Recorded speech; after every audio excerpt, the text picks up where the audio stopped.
ESPN Asheville is WPEK W225CJ Fairview, WMFX Waynesville, and iHeart Radio Station, the exclusive audio home of NBC's coverage of the 2024 Paris Olympics.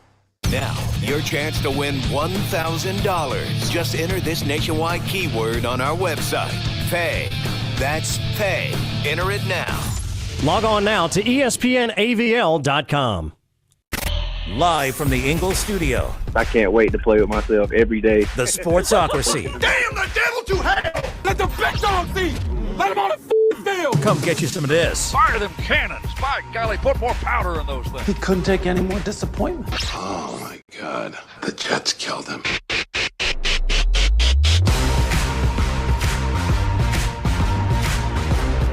It is ESPN Asheville, 92.9 FM, 880 AM, 1400, the Sportsocracy. Live at the Ingles studio. We're heard everywhere on the iHeart Radio app, and we are seen everywhere on YouTube. Just go to thesportsocracy.com, click the live video link, subscribe to the channel. That way you can join us in the chat. We are live on the YouTubes today. I am here at Mission Control. Here at the Ingles studio, Jeremy live back at Mullet Manor. He's back in his little hovel, and he's all good. Well, I mean, you have to reintegrate yourself into society slowly. Yesterday, I put on big boy pants, and that was growth. And I'll do it again tomorrow, and then hopefully by 2 weeks from now, I'll be ready to just be out in public again. Well, there we go. To, what did Brian Hall call me yesterday? Shut in? Yes, you are a shut in. I am not a shut in. I am going through a bout of quite possibly the worst summer of sleep in the history of sleep. Ooh, that's brutal. And you add on to the fact that you don't have football to get you by, and that makes it even worse. I am literally to the point of everything short of a horse tranquilizer. I was going to say, how much scouting tape have you been watching during your insomniatic summer? Way too much. I've watched more Jackson Dart than you could shake a stick at. You do Because, my love God, if you're going to go out on the limb of Jackson Dart's going to be the number one pick in the draft, you better really cut through all that tape to make sure there's not some big, holy Moses, bad in the tape. You still clinging on to that, all right? I like the tape. I really do. I look at him and I don't see. Yeah, he's in a gimmicky offense, but you've also got some physical abilities here that are just absolutely special. Yeah. And I don't really see that out of other guys. You know, I love Quinn Ewers. I've loved him for a long time. Carson Beck, I have a vehemently different opinion on than the rest of the industry. It's not just because he's goofy looking. Well, no, it's Carson Beck has this Jordan Love quality to him that I can't physically believe it's sustainable. Of how many times can you do the wrong thing and it turn out right? Yeah, there was a lot of that at Georgia last year. There is tape of Carson Beck that I've had to watch, almost like I'm watching a horror movie. That's just. Oh, God, no. Don't do it. Just because you know how it ended? Yeah, don't go up the stairs. Don't go up the stairs.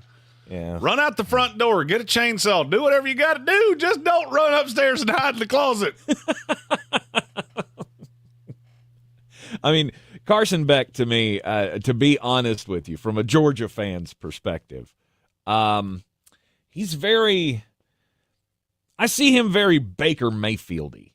Like as far as his talent and his career trajectory, like I kind of see that path for him because at least up until we last saw him on the field, right, and he's making the bonehead plays that didn't win the SEC championship. Unless you get that corrected now, I can see this turning into going to be a really good college quarterback. He'll get all the hype this year. He'll have all the stats and stuff. But when he gets to the pros, again, if you can't mature and fix those things, then you're going to be Baker Mayfield. You're just going to be good on some plays, mediocre on most plays, bad to terrible on other plays that are going to end up costing your team. Well, and that's the other part of this is as I go down the rabbit hole of I look at the teams that are not pot committed to their quarterback. And when I say pot committed, I mean all in.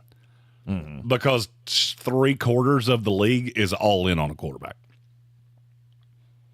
I look at the other 8 teams that aren't and just go, which one of you do I think he is going to take to the next level? Oh, there's not one. Because the vast majority of them, I look at the talent at Georgia and go, he might have more talent right now than he's going to have with them. Talking about the Giants, right? The Giants were one. The Denver Broncos were one. Because now you got it in my head yesterday that the next regime could just tap out on Bo Nix, and now I can't unsee it. Absolutely. That he's going to be Josh Rosen 2.0. Because why wouldn't you? If you're taking if it is as bad as I think it can be for Denver, and it is an atrocious year, you win 3 to 4 games, you have the number 2 pick in the draft, because the Giants are going to be worse than that, and you just tap out on the Sean Payton thing. Maybe the new ownership realizes that this was a bad idea. We thought it was a good idea, like due to the David Tepper thing. Like, okay, we came in, made a big swing. Actually, I think that move was being made while the team was being sold, wasn't it? Yes.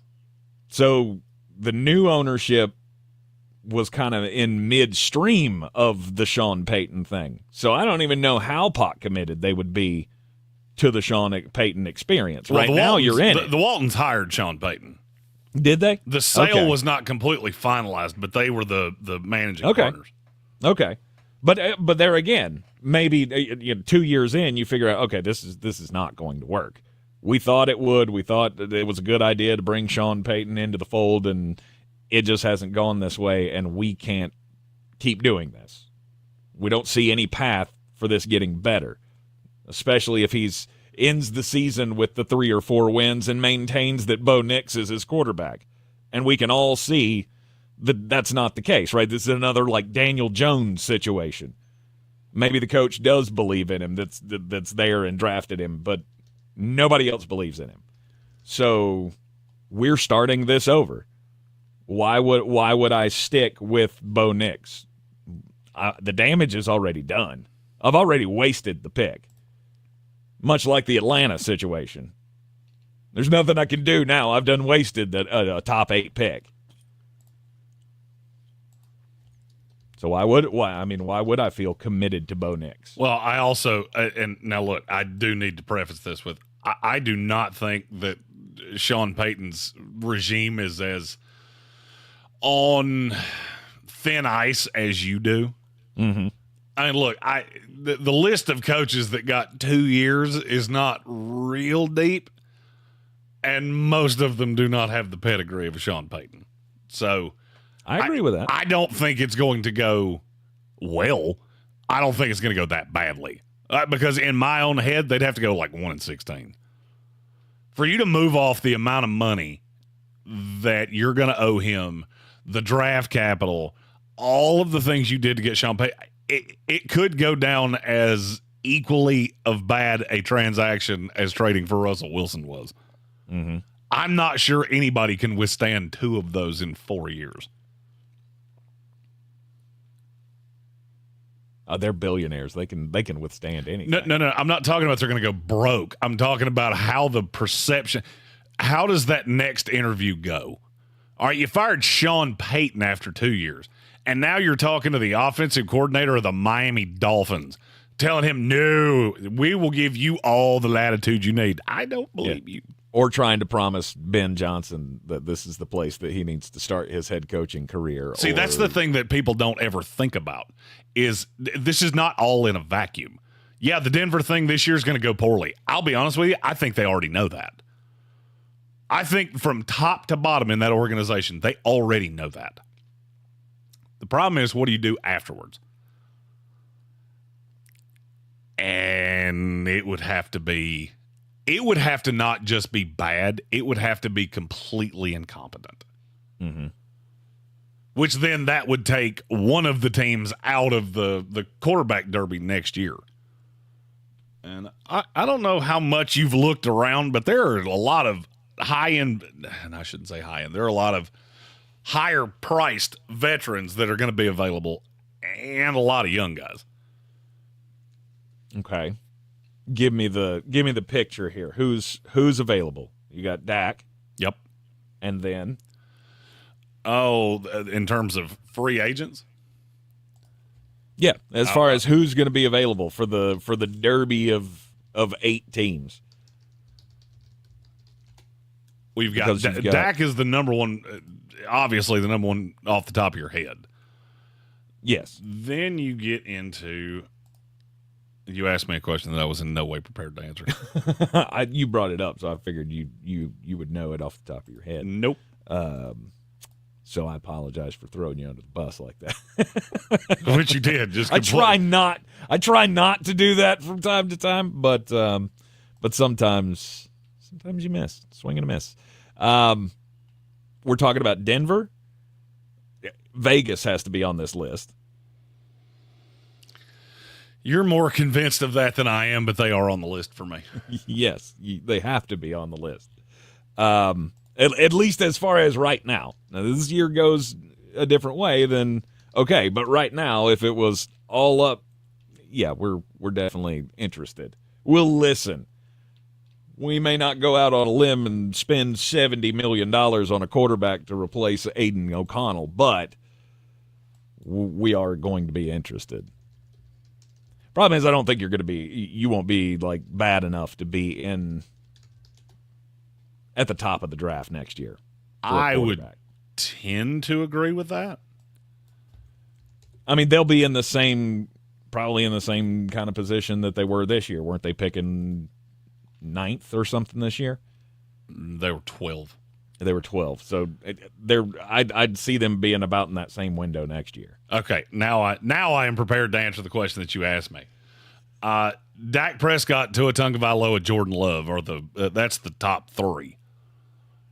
Now, do I think Jordan Love's getting out of Green Bay? No, I don't. Do I think they're comfortable with what they're getting ready to have to pay him? Also, no, I don't.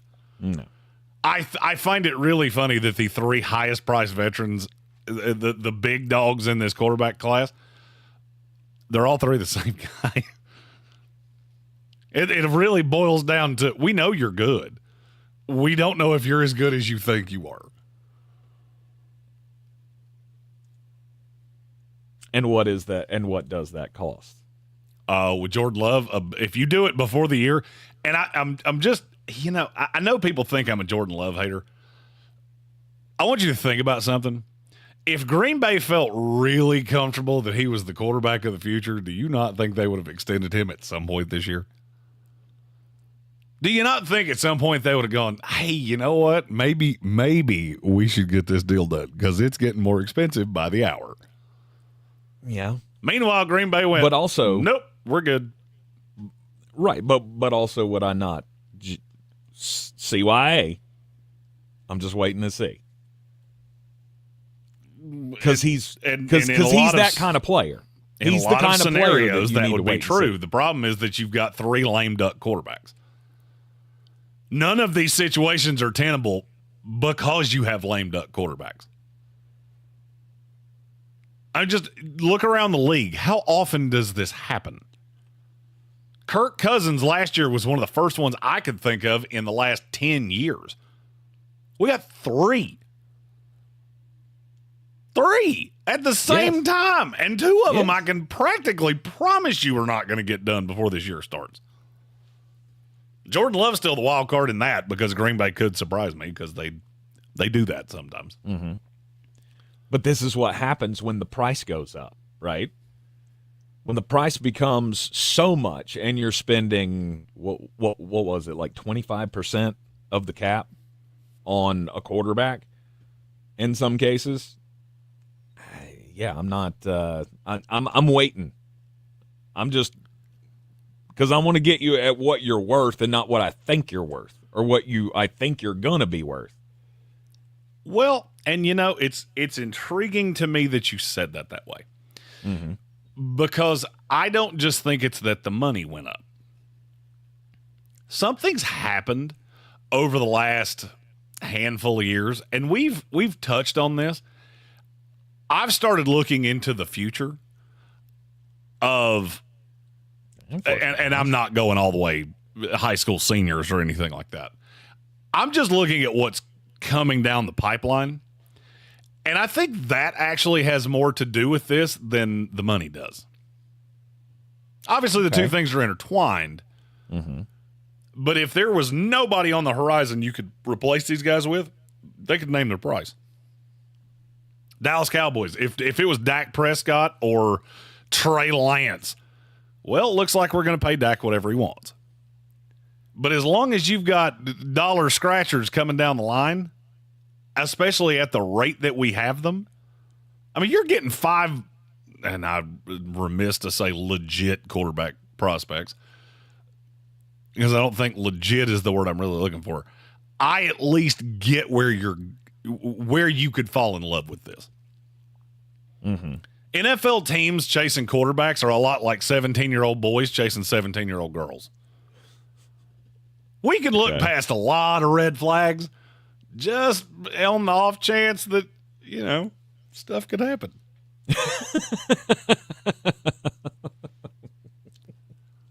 And the ultimate question is it worth the gamble? We'll continue the discussion up next here in the Sportsocracy on ESPN Asheville.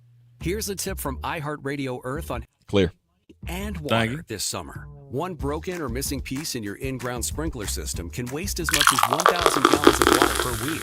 This summer, check for missing or broken sprinkler heads. Aim them away from driveways and sidewalks, and keep an eye out for puddles when it's dry, as they might indicate a leak. Brought to you by iHeartRadio Earth and the National Environmental Education Foundation. To find more tips for smarter, sustainable living, or to take action in your own community, visit iHeartRadio.com/earth. Is arthritic joint pain keeping you from doing the things you love? Bone-on-bone pain in your knees, hips, back, or shoulder? There are exciting new cellular therapies that can get you lasting relief. QC Kinetics is helping patients like you every day. QC Kinetics is the nation's leader in advanced regenerative medicine, cutting-edge treatments that accelerate your own body's healing properties, revitalizing your joints so you can move again. If you're living with chronic pain from arthritis or injury, you need to know steroids and surgery and pain pills are no longer your only option. Learn how QC Kinetics can treat the pain, enhance your joints, restore your mobility, and give you long-term relief with no downtime. The local medical professionals at QC Kinetics are ready to help you get your life back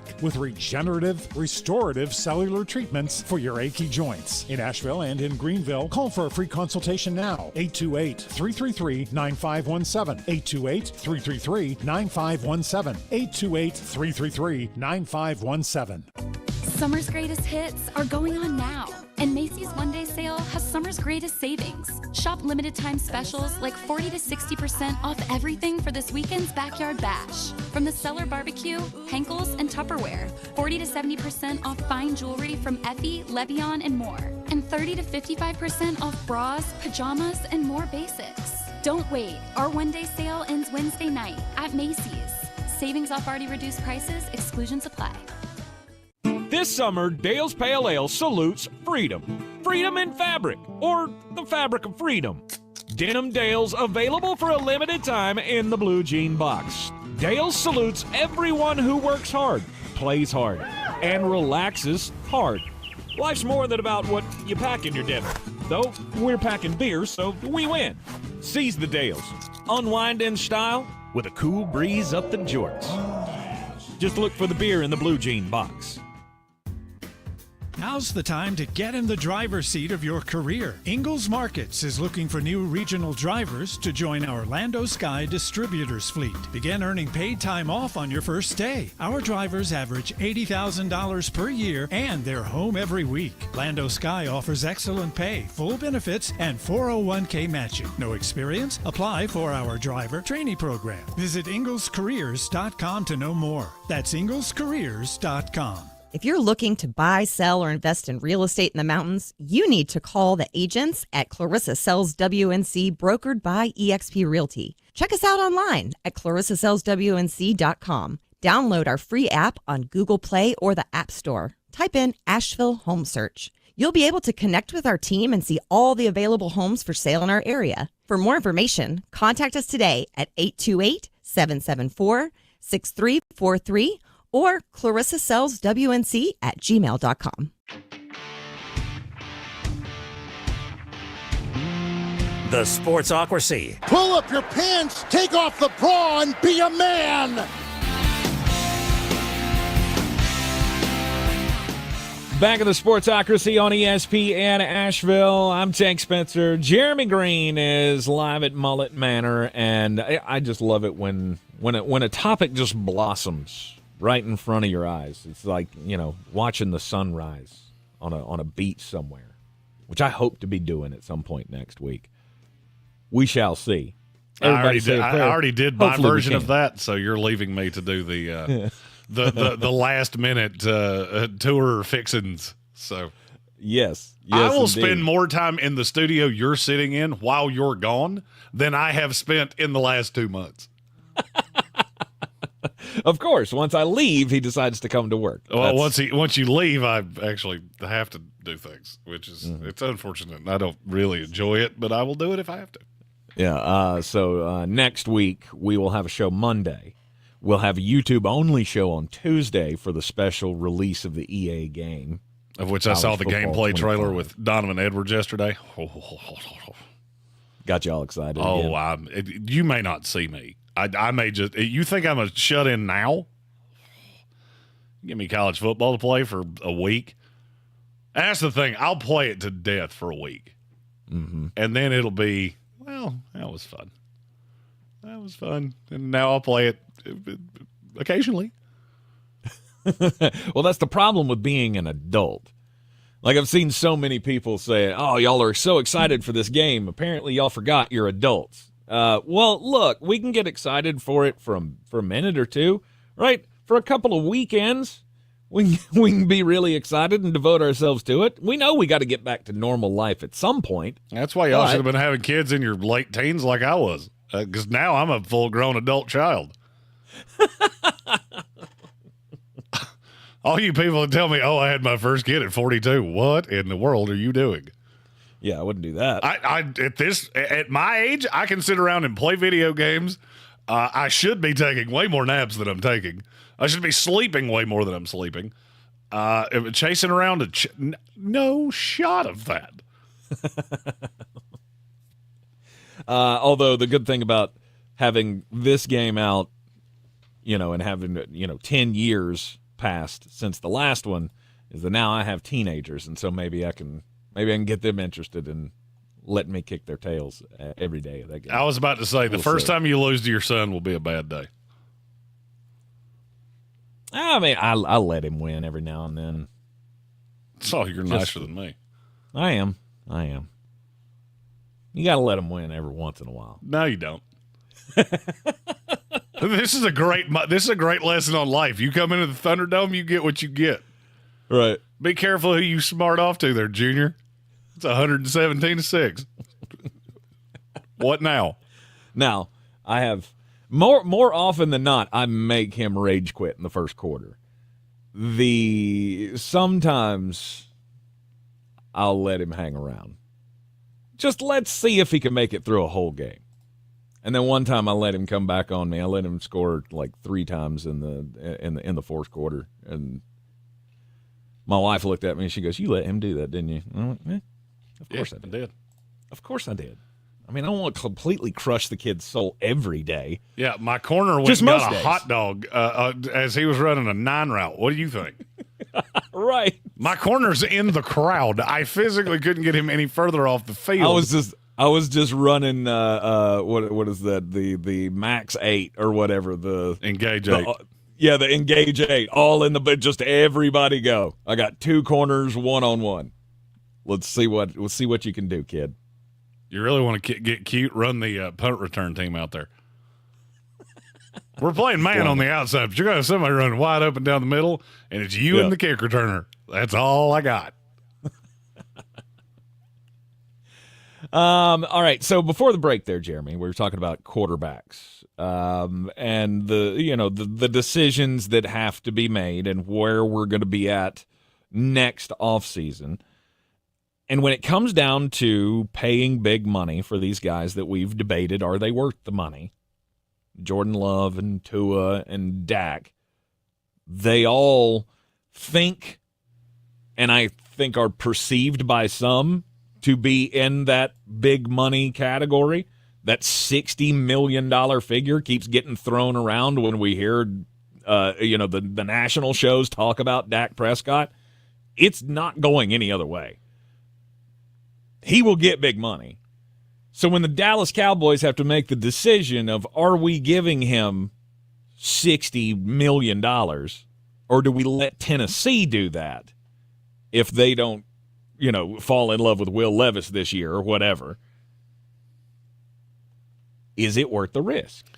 Is it worth the risk for me to wait around for one of these college guys? Well, there's a big yeah but to what you just said. All right, you said it was a foregone conclusion that Dak Prescott was going to get $60 million a year. Yes. From who? Tennessee Titans. Okay, so you're telling me, and I'm taking your words, and I'm gonna throw some truth bombs on them, and you tell me where I'm wrong. All right. So a team that has $40 million in cap space as we sit right now, which is $20 million less than what you just said, is going to tap out after having taken a guy at the top of the second round. They took a guy in the third round the year before. So now you have a second and a third round pick on your roster, and you're going to tap out to pay $60 million to Dak Prescott. Yeah, you see how stupid that sounds when I say it that way? No, I don't see how. Well, first of all, you can't pay him. I mean, Tennessee is they're very all in on what they've got right now. Okay, so not Tennessee? There's nobody out there? Nobody has that money? In terms of teams that could pay him and not just completely gut the roster. Yep. New England, Arizona, Pittsburgh. Now, Pittsburgh's interesting, but I'm going to come back to that in a minute. Mm-hmm. Washington, Chicago, Detroit, Dallas, Minnesota, and the Jets. You see any landing spots that make a whole mess of sense in what I just said? No, let's go back to Pittsburgh, though, because that one, there's a spot there. All right, so that's one landing spot. Yep. Pittsburgh is the one team that is too good to be up in the top 10, but they're not good enough to win Super Bowls. Mm-hmm. That's a landing spot for one of these three quarterbacks. Whether it's Dak Prescott, whether it's Jordan Love, whether it's Tua Tagovailoa. And I feel pretty sure that one of those guys is going to end up in Pittsburgh. I know that sounds crazy right now, but I'll explain why I'm saying that in a minute. Here's what I don't ever hear anybody say. Do you realize how much higher the supply of quarterbacks is right now than it's ever been before?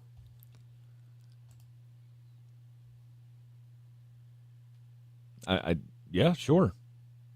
Well, we just had 6 go in the first round. The fact that we only have what would we say 8 teams that would even consider and some of those are thin next year. At best.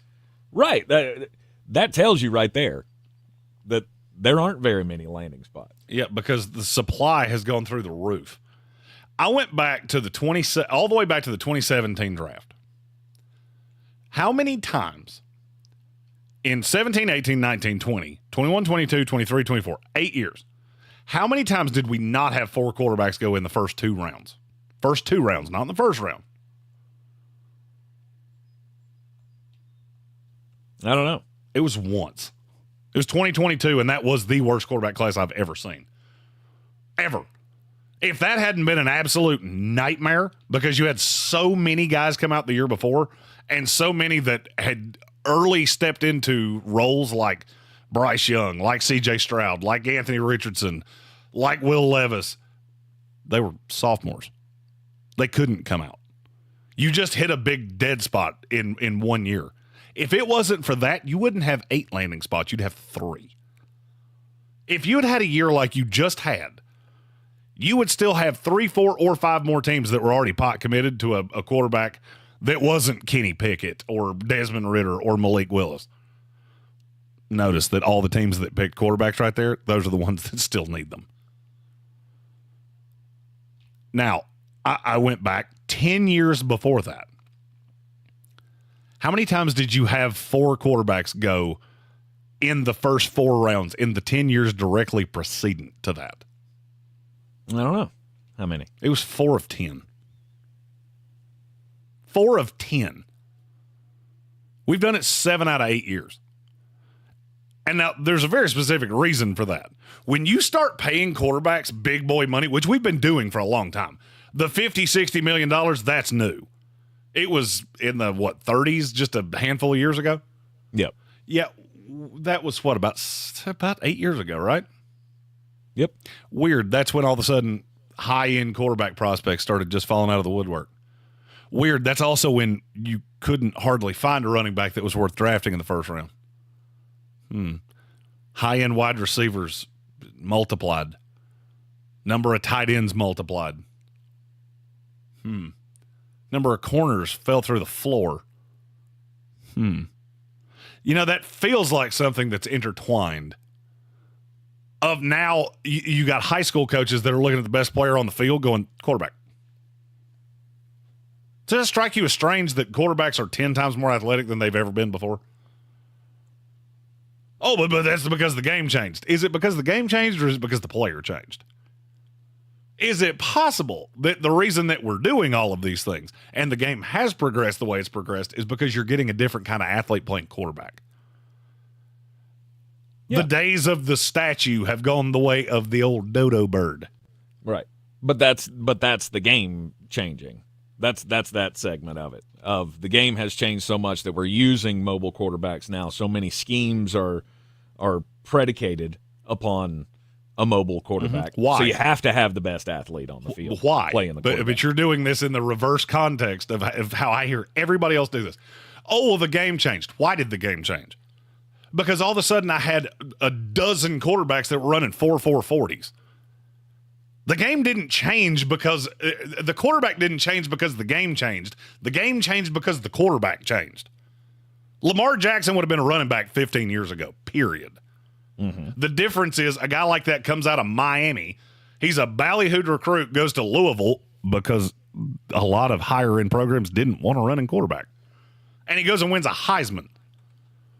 What do you think that made college coaches do? Oh, you know, it is a lot more difficult to defend a quarterback that can fly. Yeah. Well, the other thing that does is it brings in more guys like J.J. McCarthy. J.J. McCarthy would have been a 5th-round pick 10 years ago. Because one of the best things he does is run. He does have an arm. He's wildly inaccurate at times, and I haven't seen it enough. But he can run. And that's always the fallback is, well, we can do a lot of different things like Baltimore did early with Lamar Jackson and teach him how to play quarterback. It's buying quarterbacks more time, and it's showing you that there's more than one way to crack an egg. At some point, there's going to be a crux. That's the whole point of what I've been getting to here. We have 3 quarterbacks that are getting ready to hit, within 1 year, will hit the market as unrestricted free agents. Can their teams franchise tag them? Sure. Miami, I would say that's insanely likely. Green Bay, I don't know. I don't know what they're going to do. But I feel like Dak Prescott was the crux of, well, we just have to pay the guy. And now, 5 years later, he's the crux of, well, we can't pay that guy. We can't win with him. And it's better for me to spin the wheel of destiny on a $7 million rookie than it is to pay $60 million to a guy that I know damn well can't win me a Super Bowl. This crux is coming. I'm telling you right now, there will be veterans that hit the market because teams just go, I'm better off without you. I'm better off not playing this will they, won't they game because now everybody has a quarterback. Okay, nobody's starting Scott Mitchell. Nobody's starting Glenn Foley or Jeff Blake or I could do this for way longer than you would want me to. That doesn't happen. Who's the worst starter in the NFL right now? Aiden O'Connell. I don't agree with you. A, I don't agree he's the starter. B, I don't agree he's the worst starter. Okay. Will Levis? For me, it's a slew of young guys or Sam Darnold. Yeah. Or Russell Wilson. A couple guys that have started a good deal, and now I get it's two completely different tiers. Sam Darnold's way younger.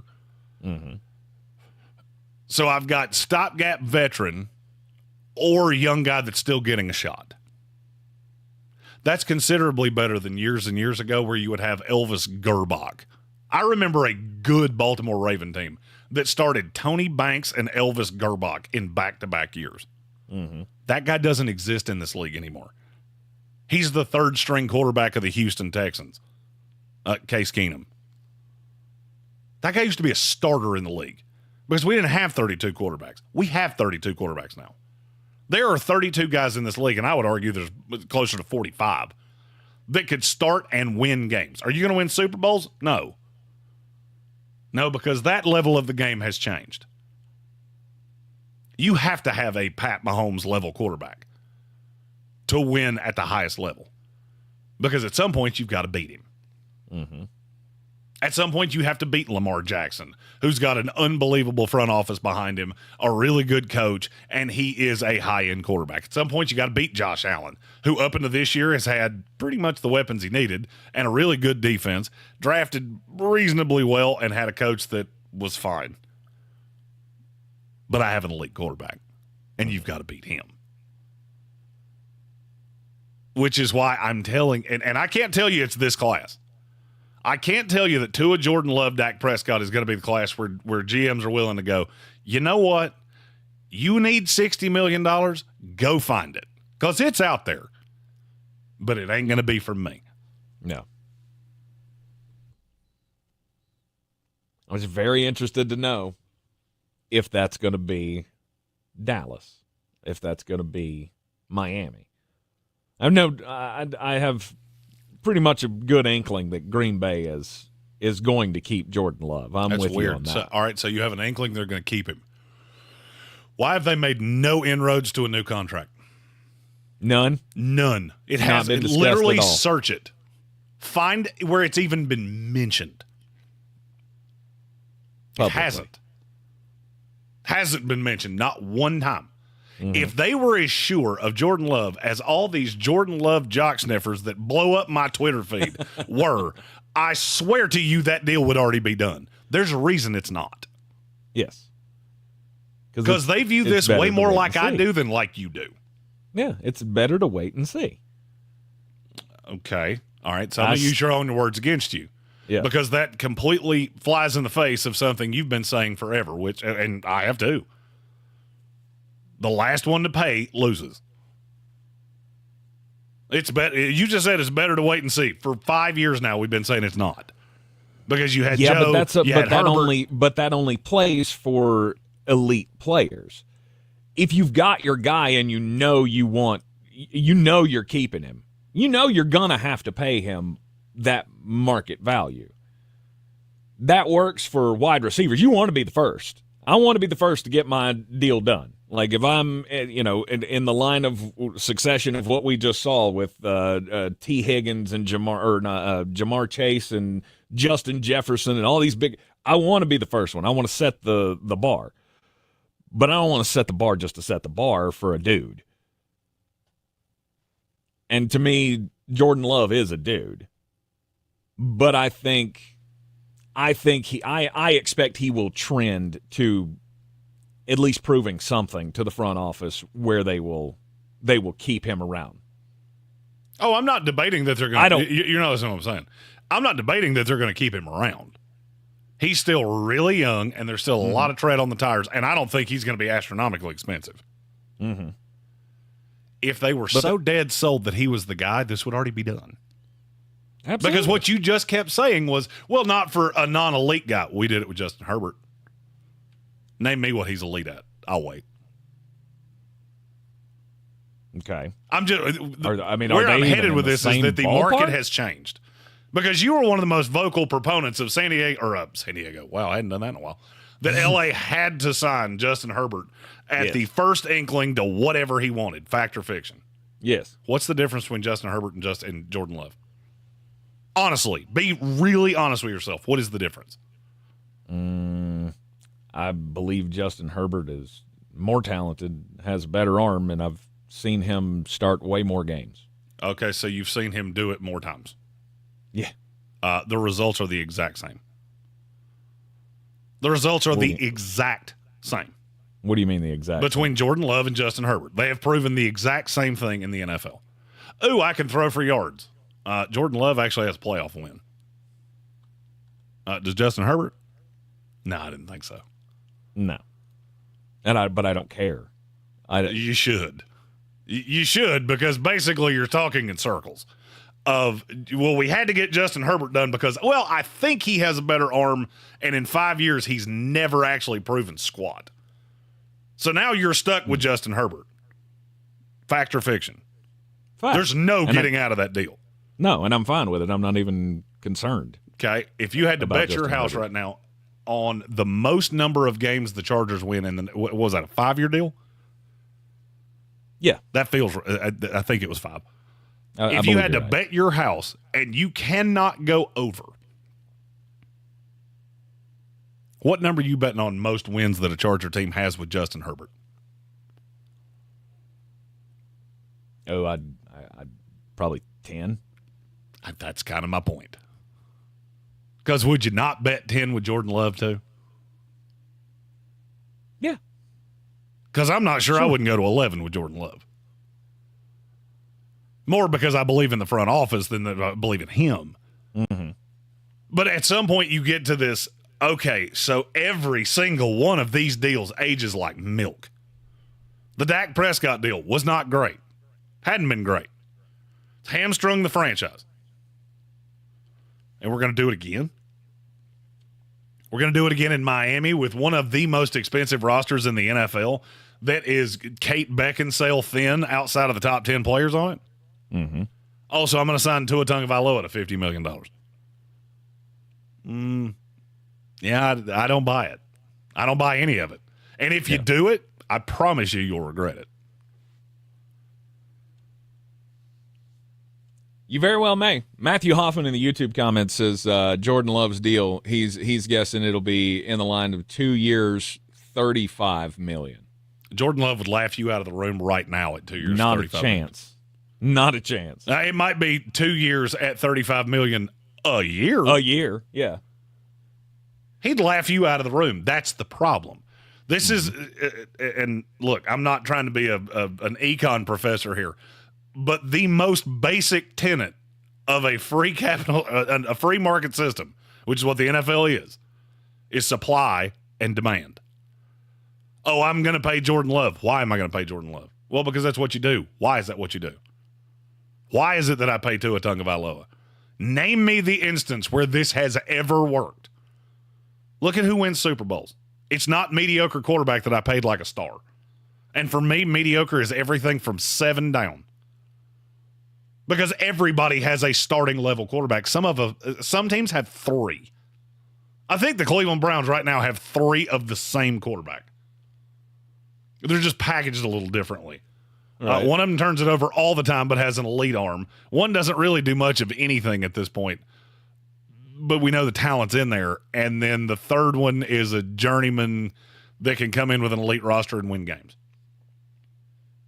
Don't think it changes their win-loss total at all. Mm-hmm. One of them makes $52 million a year. One of them makes 5. One of them makes 3. Nothing changes in terms of wins and losses. I don't believe. And at some point, a team is going to go, why would I pay top-tier money for a mediocre result? Yep. You're in the Sportsocracy. This is ESPN Asheville, 92.9 FM, 880 AM, and 1400. This is your Exergen Temporal Scan. And we're clear. Thank on you. ESPN Asheville. I've got sunshine, and that sunshine sticking with us now and a little less humid with the northwest breeze around, so a little bit of a break here. Even as we head through tonight and tomorrow, should be pretty decent. Today, 85, tonight, 62, some in the 50s, so we may think about opening up the windows and turning off the AC. Maybe not. Sunshine on Thursday, 85.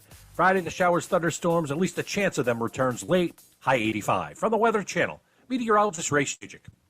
This report is sponsored by Mattress Firm. Summer's best deals are still going at Mattress Firm. The July 4th sale has been extended. Right now, you can save up to $700 when you get a king bed at queen prices. Get matched with a wide selection of mattresses at every price. Restrictions apply. There are a lot of so-called fast food deals out there.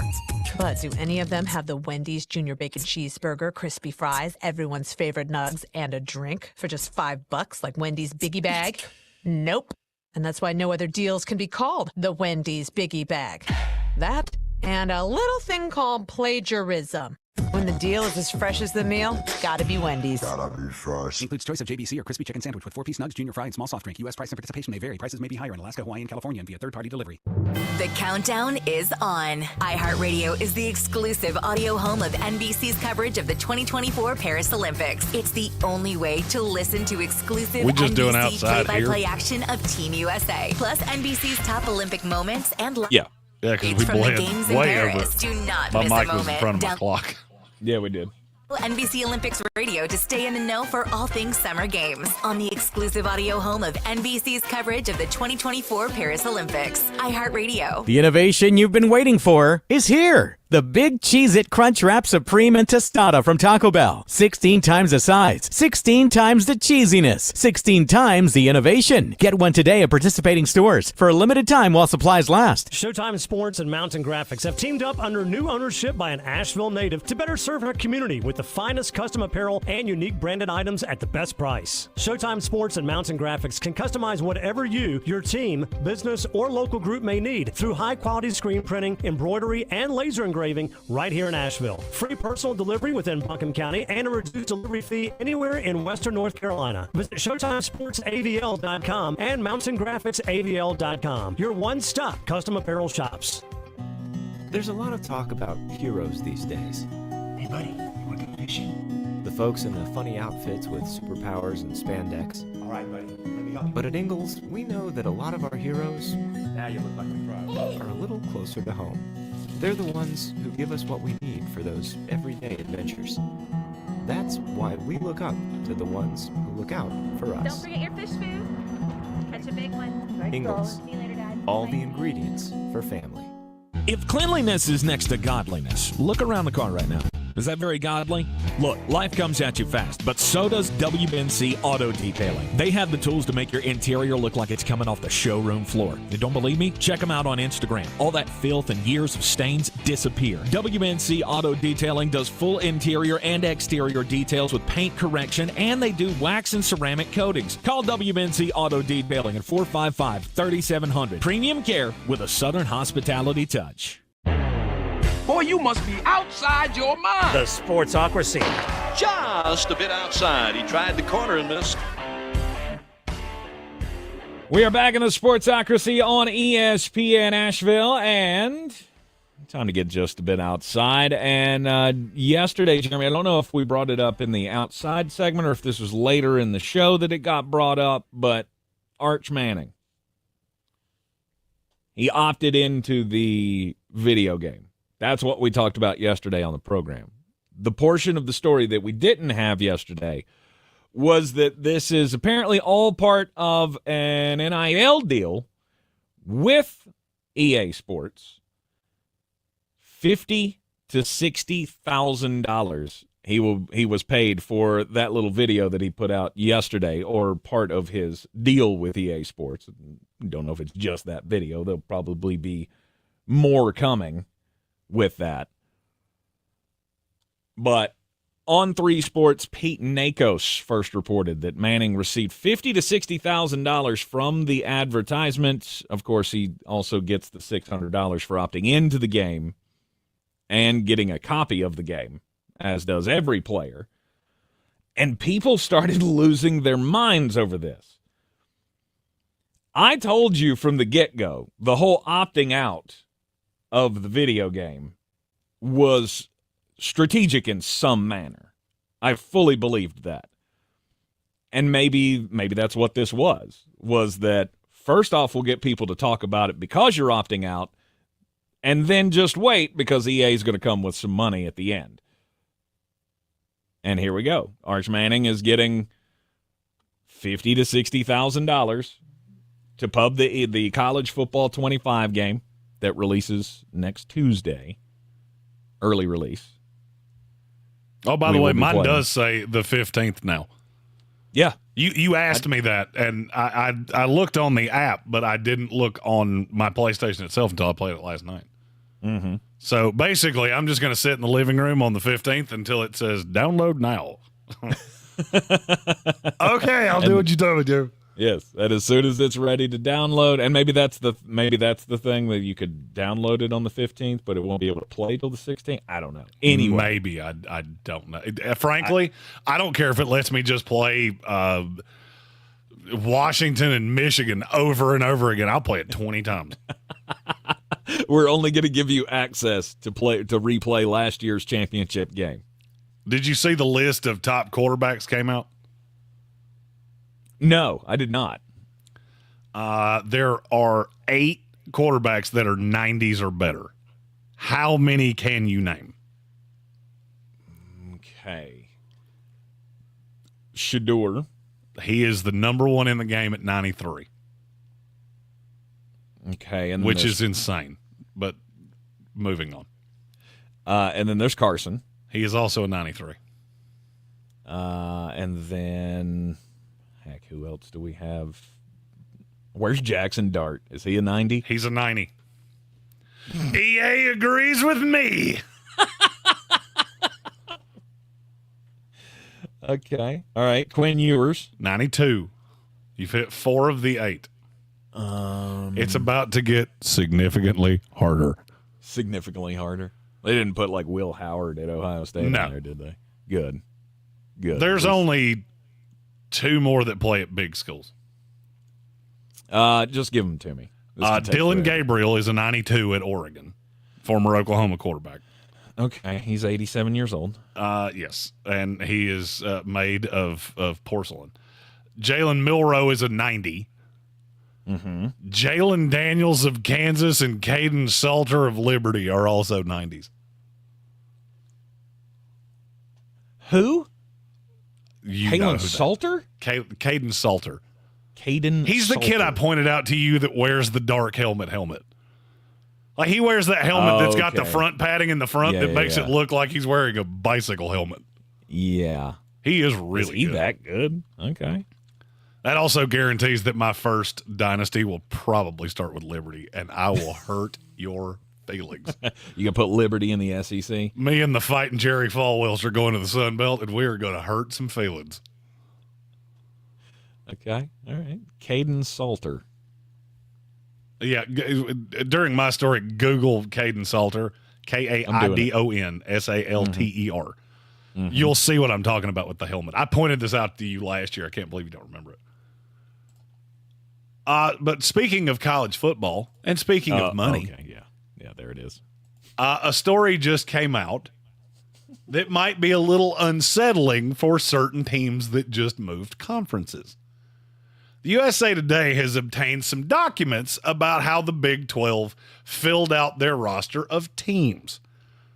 They got Colorado, they got Arizona, Arizona State, Utah. There are now 48 teams in the Big 12. Can we change the name of that conference?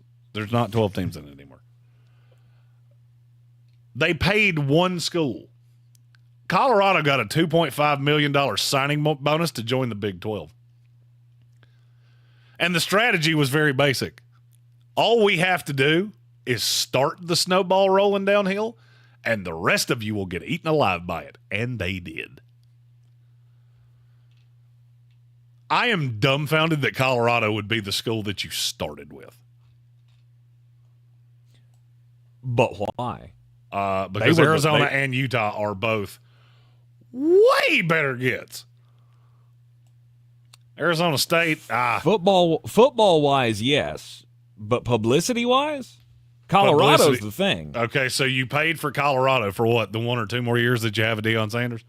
Yes. You do realize this is top 5 worst programs in Power 5 college football, right? Yes. They have no money. The only time they have ever invested money was for Deion Sanders. And the minute he leaves, they will do it again. This is the same place that couldn't generate $1 million to pay Alan Embry, who, oh, by the way, was the head coach here and played here. I'm dumbfounded that that's the school you went. Yeah, let's start it with them. First of all, that could have gone horribly badly. Where the Arizona schools went, or not. We don't care that you got Colorado. Mm-hmm.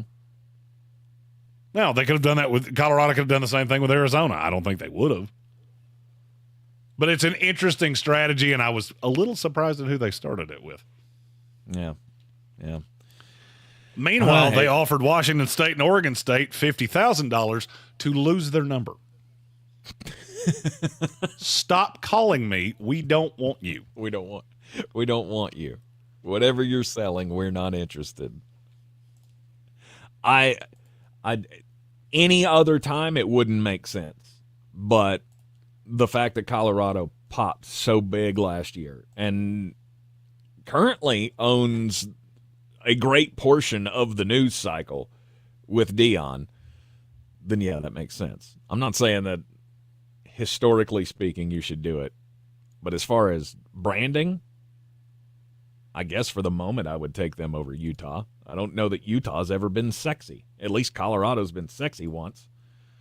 Oh, well, you gotta, sexy's a thing. Mm-hmm. So don't get me wrong, sexy's a thing, but sexy also fades. But did I want to risk, I guess the question is, do I want to risk losing the sexy team to the Big Ten or to wherever else? There was no risk of that. There was never a risk? Colorado generates so little money by comparison to what the Big Ten schools, SEC, any other, they would have laughed them out of the room. Right. Oh, you want to come here because of Deion Sanders? Okay, well, what do we do with you once he's gone? Because once he leaves, you're that same Little Sisters of the Poor that were getting beat 65-6 on your home field not that long ago. Yeah, pretty much. You're in the Sportsocracy. This is ESPN Asheville. When we come back from the break at the top of the hour, we will get into more NFL season preview-ish kind of stuff. We're going to continue with our top 13s. We're going to do defensive linemen today, defensive tackles, and edge rushers. It's all coming your way next. With Progressive Snapshot, you could save on a... And you're clear. By driving safely, which is great because you're rarely rewarded for just being you. Ever get rewarded for being left-handed? No. You get to use weird scissors. Your reward for being a Capricorn? Cold birthdays that conflict with the holidays. And your reward for quickly responding to every work email? More emails. But with Snapshot, even left-handed Capricorns with proper email etiquette could get rewarded for good driving. So download the Progressive app today. Progressive Casualty Insurance Company and affiliates. Snapshot not available in all states or from all agents. With WWNC, you can have traffic reports in your bedroom. Get the latest traffic updates anywhere you've got a smart speaker. Find out. We're back right at the top. Radio 570 WWNC.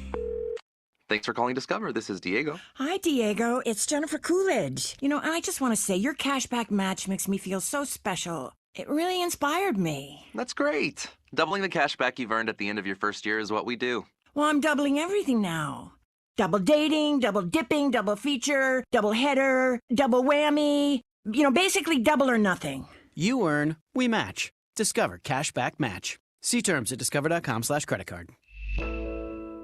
Sandstone Health and Rehabilitation is known for compassionate care for all across its 18 North Carolina locations. Whether your loved one needs short-term rehabilitation or long-term care, our exceptional staff and comprehensive services are here to support their recovery or ongoing needs. At Ingles, we're all in for summer. Whether you're hitting the trails, hitting the water, or hitting the golf ball, we have everything you need for the perfect picnic, the greatest grill out, and the best beach vacation. We know that the mountains are calling, the open road awaits, and that pool party is ready to rock. So head on over to Ingles and stock up on all the goodies to get you through your summer of freedom. Ingles, low prices, love the savings. If you're looking to buy, sell, or invest in real estate in the mountains, you need to call the agents at Clarissa Sells WNC, brokered by eXp Realty. Check us out online at clarissasellswnc.com. And did I mention that Clarissa Sells WNC loves teachers? We love teachers so much, we're giving back 25% of our commission at closing. For more information, contact us today at 828-774-6343 or clarissasellswnc@gmail.com. This is your Exergen Temporal Scanner weather forecast on ESPN Asheville. I've got sunshine, and that sunshine's sticking with us now, and a little less humid with the northwest breeze around, so a little bit of a break here. Even at we're back at pretty decent today, 85 tonight. In a minute. In the 50s, so we may think about opening up the windows and turning off the AC. Cue call and Maybe not. ID here. Sunshine on. Yes. Friday, the showers, thunderstorms, at least a chance of them returns late. High 85. From the Weather Channel, meteorologist Ray Stajic. This report is sponsored by Mattress Firm. Summer's best deals are still going at Mattress Firm. The July 4th sale. We got 35 seconds to the ad or to the cue to call.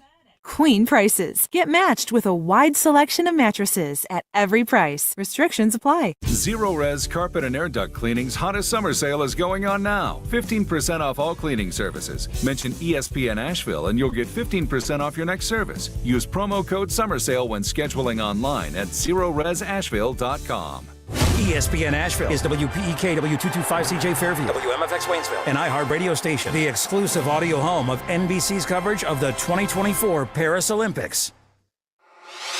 Now, your chance to win $1,000. Just enter this nationwide keyword on our website, bank. That's bank. Enter it now. Log on now to ESPNAVL.com. The Sportsocracy. It fires me up, man. I love it. Say it one more time. The Sportsocracy. Shake it back! Beer City's best sports talk. It is gross. Just earlier. They are mature, actually. You just have to get to know them better. Your lunchtime dose of dumbassery. Live from the Ingalls studio.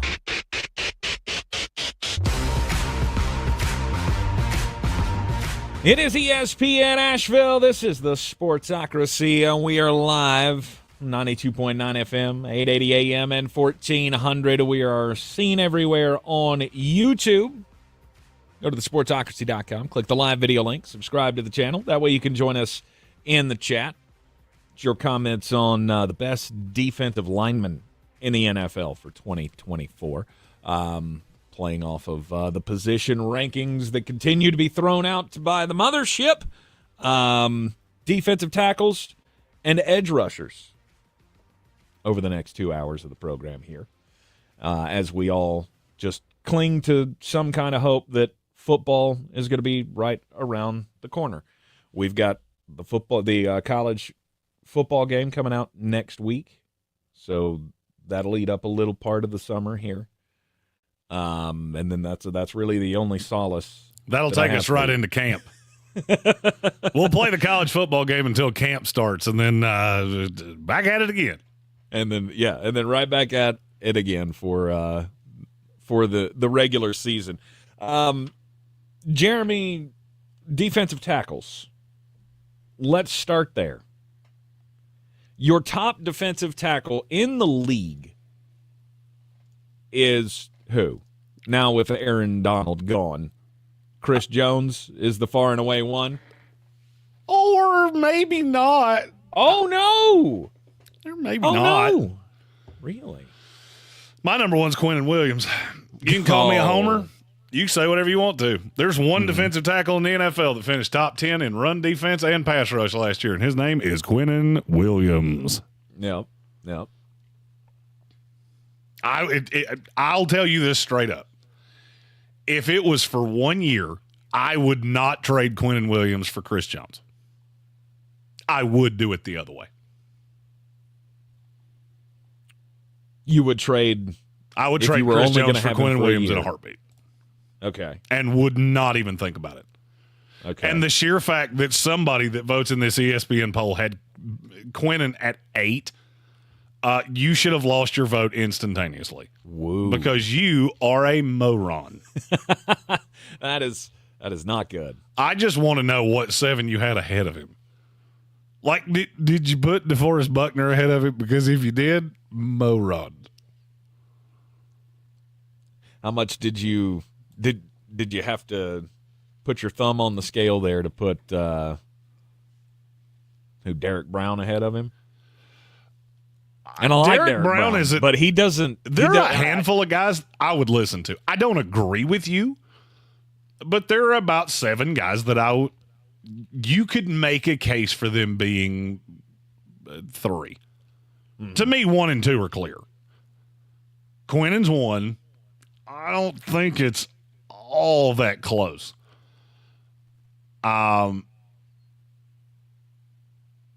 Chris Jones is a better pass rusher. If this was best pass rushing defensive tackle in the league, it's Chris Jones.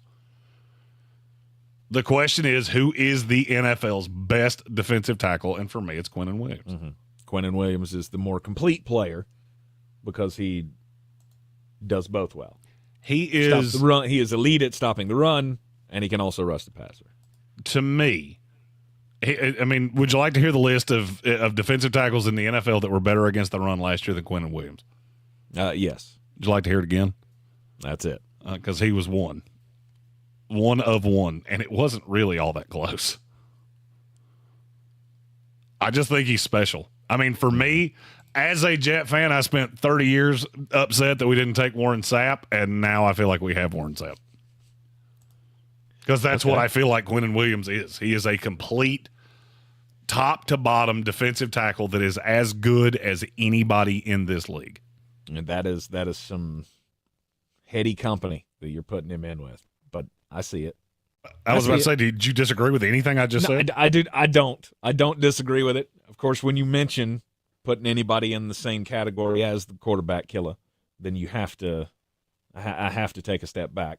But yeah, Quinnen could be up there with a long, healthy career ahead of him. Only 26 years old, so plenty of time left. It makes me so happy when I hear that he's only 26. So it went Aaron Donald, Chris Jones.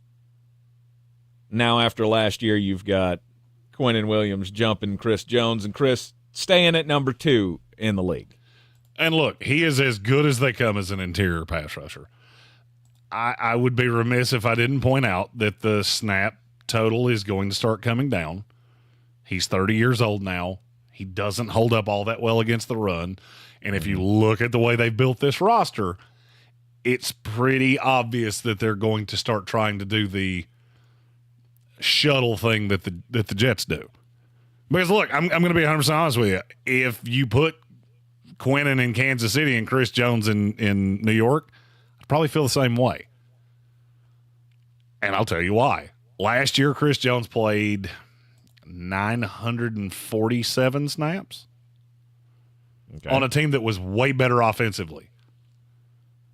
Quinnen Williams played 200 less snaps than he did.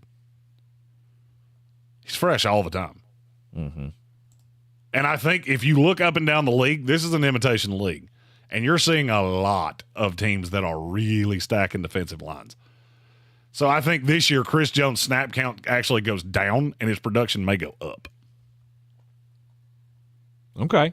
35 sacks in the last 3 years for Chris Jones. Which is just unheard of. It's crazy. He had, 10 last year, like 15 and a half the year before that, and 9 the year before that, I believe it was. He's incredible at his job. No doubt about it. He was one of my first great NFL draft hits. Where do you go at 3? 3 is where it gets a little... It got a little tougher for me, but not all that much more difficult. My 3 is Jeffrey Simmons. Okay.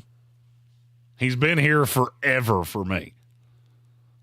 And I know last year was not as good. Name me a player in this league that's stronger than Jeffrey Simmons. I don't think they exist. Ooh. I don't know. I really don't know. He may be. He's the strongest in the league, you think? He is an absolute ox. I love it. Jeffrey Simmons is one of my top 10 favorite players to watch in the NFL. Because he's just such a technician. Oh, and by the way, now he's going into that Baltimore defense. You know, the one that just made Justin Madubuike a bajillion dollars? I absolutely love. I think Jeffrey Simmons is one of those players that we were talking about, like with Aaron Jones, that you're just perpetually underrated. And I don't know if it's because you play for a smaller market team or if it's because you play a position that doesn't necessarily get as much love as it should. I don't know. But he is special.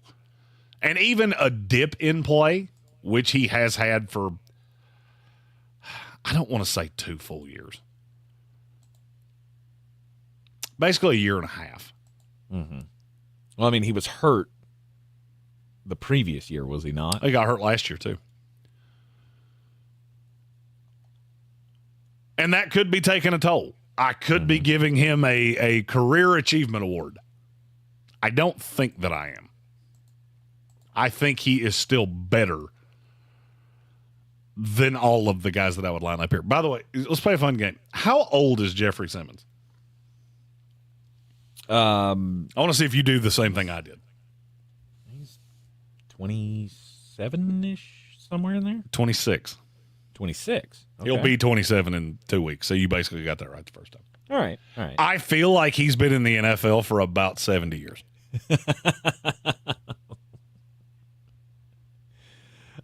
He's only been in the league 4? 5? This is his 6th, I think. Okay. Yes, because he just got the new contract last year. So, all right. And by the way, all that smoke you were throwing at Mississippi State yesterday, just understand they have two of the top 3 defensive tackles in the league. Oh, they're good at one thing. They're good at getting that one hammer recruit a year. Yes, they're good at one thing and one thing only. As far as a program as a whole, not really my cup of tea. I guess we'll just put it that way. All right, Jeffrey Simmons, sorry. Justin Simmons is the unemployed safety from the Broncos. Yes. At number 3. And then? Derek Brown's my 4. He is absolutely insanely good against the run. Mm-hmm. To me, Derek Brown is a younger version of Chris Jones in reverse. He's better at the run than the pass. Well, rush. He's phenomenal against the run. He's good against the pass. You just don't see the stats, and I'm not sure that doesn't change this year. I'm curious to see, with the difference in, just from a schematic standpoint, having Brian Burns on the outside of him to having Jadeveon Clowney, I think that's going to be beneficial to him. And I know that sounds strange to say because Burns is a better player. I feel like Jadeveon Clowney can do some of the more grunt work. Yeah. I think that's one of the reasons people think he's such a bust is because he has never been super flashy. He was flashy at South Carolina. He's not been flashy in the NFL, but he's been good. Right. There's a reason that teams line up to sign him every single year. Mm-hmm. And I think he will really benefit Derek Brown. I have my doubts about that because I would have loved it so much more had you had the other pass rusher on the other side. I get why you did what you did. I'm not saying they should have kept Brian Burns. I don't know if the pressure is going to be the same, and you weren't really all that great at it to begin with. I didn't think. Well, now just understand, I'm not telling you that I think Jadeveon is better than Brian Burns. I think he is more complimentary to Derek Brown than Brian Burns was. Okay. You can run stunts and things, interior stunts that would be really beneficial for a dude that's as big and athletic as Derek Brown that you really couldn't do with Brian Burns. Brian Burns was, I'm going to beat you to the edge. Mm-hmm. And I'm long, and I have long arms, and I'm quick, and I'm going to get around the edge, and we're going to be fine. I don't know that benefited Derek Brown as much as people think. Well, he set the NFL record for the most tackles for a defensive tackle last year, which I don't feel like gets mentioned enough. It doesn't. It doesn't mean a whole nearly lot. Get, well, it does. I mean, it doesn't, but it kind of does. I mean, it shows you that what a talented player Derek Brown is, and to be all over the field when he's needed to be because he's needed to be when he's in Carolina. At number 5? Well, I just said the defensive tackle that had Brian Burns on the outside of him last year, and now I will say the one that has him this year, Dexter Lawrence. The ESPN list had him at 3. Mm-hmm. And I get it. I really, really, really do. I don't see – I'm trying to say this in a way that's not going to sound like I'm taking a shot, because I'm not. There are some mental lapses that happen with Dexter Lawrence that I don't see with the first 4 guys I put on this list. His good is good enough to be talked about with Chris Jones and Quentin Williams. Mm-hmm. But then there's this bad that happens from time to time. It didn't happen much last year. His 2 best years came with Wink Martindale. Outside of those 2 years, we would have not put him anywhere near this. Where's Wink now?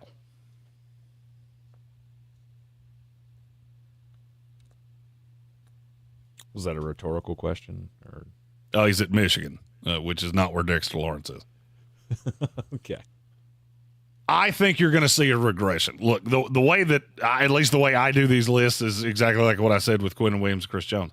Would I trade these players for each other? I would not give up any of the top 4 guys I just said for Dexter Lawrence. Mm-hmm. And I have some serious reservation about the defensive change that you're going to see this year. Yep. He really benefited from that. And that talent was obvious. He's been, I think he was the 2nd highest rated defensive tackle in the league last year, and he was 1 last year. Or 2 years ago and 1 last year. Mm-hmm. Mm-hmm. He was 2nd in the league in pass rush win rate this past year, 18.6. Which is phenomenal. And landed him a new contract, 4-year deal. He's making the big money. Keep churning out 10 sack seasons, and I think fans will be just fine with that. The only more opportunity with Brian Burns there. And the only thing, I'm not just trying to pump the brakes. I'm just trying to be realistic. Go back and look at the history of defensive tackles playing for Wink Martindale. You'll notice a commonality. Mm-hmm. Which is? They all had their best years with Wink and then fell off the world when he wasn't there. Gotcha. You're in the Sportsocracy, and this is ESPN Asheville. We'll continue the top 13 defensive tackles for 2024 next. Is arthritic joint pain keeping you from doing the things? You're clear. Bone-on-bone pain in your knees, hips, back, or shoulder? There are exciting new cellular therapies that can get you lasting relief. QC Kinetics is helping patients like you every day. QC Kinetics is the nation's leader in advanced regenerative medicine, cutting-edge treatments that accelerate your own body's healing properties, revitalizing your joints so you can move again. If you're living with chronic pain from arthritis or injury, you need to know steroids and surgery and pain pills are no longer your only option. Learn how QC Kinetics can treat the pain, enhance your joints, restore your mobility, and give you long-term relief with no downtime. The local medical professionals at QC Kinetics are ready to help you get your life back with regenerative, restorative cellular treatments for your achy joints. In Asheville and in Greenville, call for a free consultation now. 828-333-9517. 828-333-9517. 828-333-9517. At Fisher Investments, we may seem like other money managers, but we're different. What makes you so different than the rest of us? We ensure clients receive unparalleled service at every step of the relationship. Tell me more. Our investment counselors focus on service over sales, prioritizing clients' needs. How do you make money? We don't sell any commission-based products. We have a simple management fee based on the value of our client's portfolio. So we do better when our clients do better. What about client portfolios? We get to know each client, their finances, family, health, lifestyle, and more, and then we tailor a portfolio based on their specific goals and needs. Your clients really come first then, huh? Yes, we make them a top priority. Our goal is helping them achieve a comfortable retirement. Wow, maybe we are different. At Fisher Investments, we're clearly different. Learn more at FisherInvestments.com. Investing in securities involves the risk of loss. There's a lot of talk about heroes these days. Hey, buddy, you want to go fishing? The folks in the funny outfits with superpowers and spandex. All right, buddy. Let me help you. But at Ingalls, we know that a lot of our heroes Now you look like a pro. are a little closer to home. They're the ones who give us what we need for those everyday adventures. That's why we look up to the ones who look out for us. Don't forget your fish food. Catch a big one. Ingalls, See you later, Dad. all the ingredients for family. If you're looking to buy, sell, or invest in real estate in the mountains, you need to call the agents at Clarissa Sells WNC, brokered by eXp Realty. Check us out online at clarissasellswnc.com. And did I mention that Clarissa Sells WNC loves teachers? We love teachers so much, we're giving back 25% of our commission at closing. For more information, contact us today at 828-774-6343 or clarissasellswnc@gmail.com. This summer, Dale's Pale Ale salutes freedom. Freedom in fabric, or the fabric of freedom. Denim Dale's available for a limited time in the blue jean box. Dale's salutes everyone who works hard, plays hard, and relaxes hard. Life's more than about what you pack in your dinner. Though we're packing beer, so we win. Seize the Dales. Unwind in style with a cool breeze up the jorts. Just look for the beer in the blue jean box.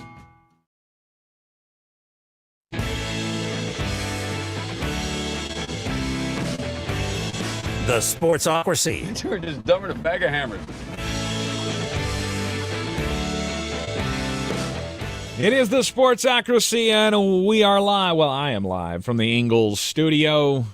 Jeremy Greene live from Mullet Manor as we continue to discuss the top 13 defensive tackles in the NFL for the upcoming 2024 NFL season. Don't forget, we're going to be on the road most of the football season. Well, on the weekends of the football season anyway.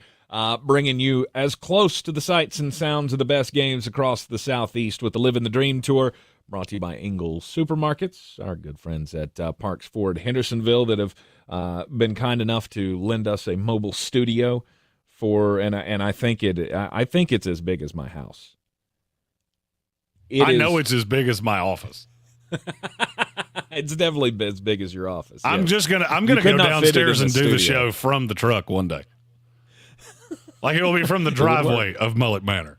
Yeah, you could definitely do it. The Parks Ford Hendersonville mobile studio going to be on display all season long, as well as our good friends from Dale's Pale Ale going to chip in and help out with some fun stuff during the season as well. So, Living the Dream Tour actually officially kicks off this weekend, as we'll be taking the big monster down to Charlotte for the Scott Fish Bowl fantasy football draft. We're still looking for a name for the truck, by the way. I've settled on one that I like, which I've been calling her for about a week now. I have to ask. Oh, it's the Big Baddie. She's Big Baddie. Big Baddie. The Big Baddie.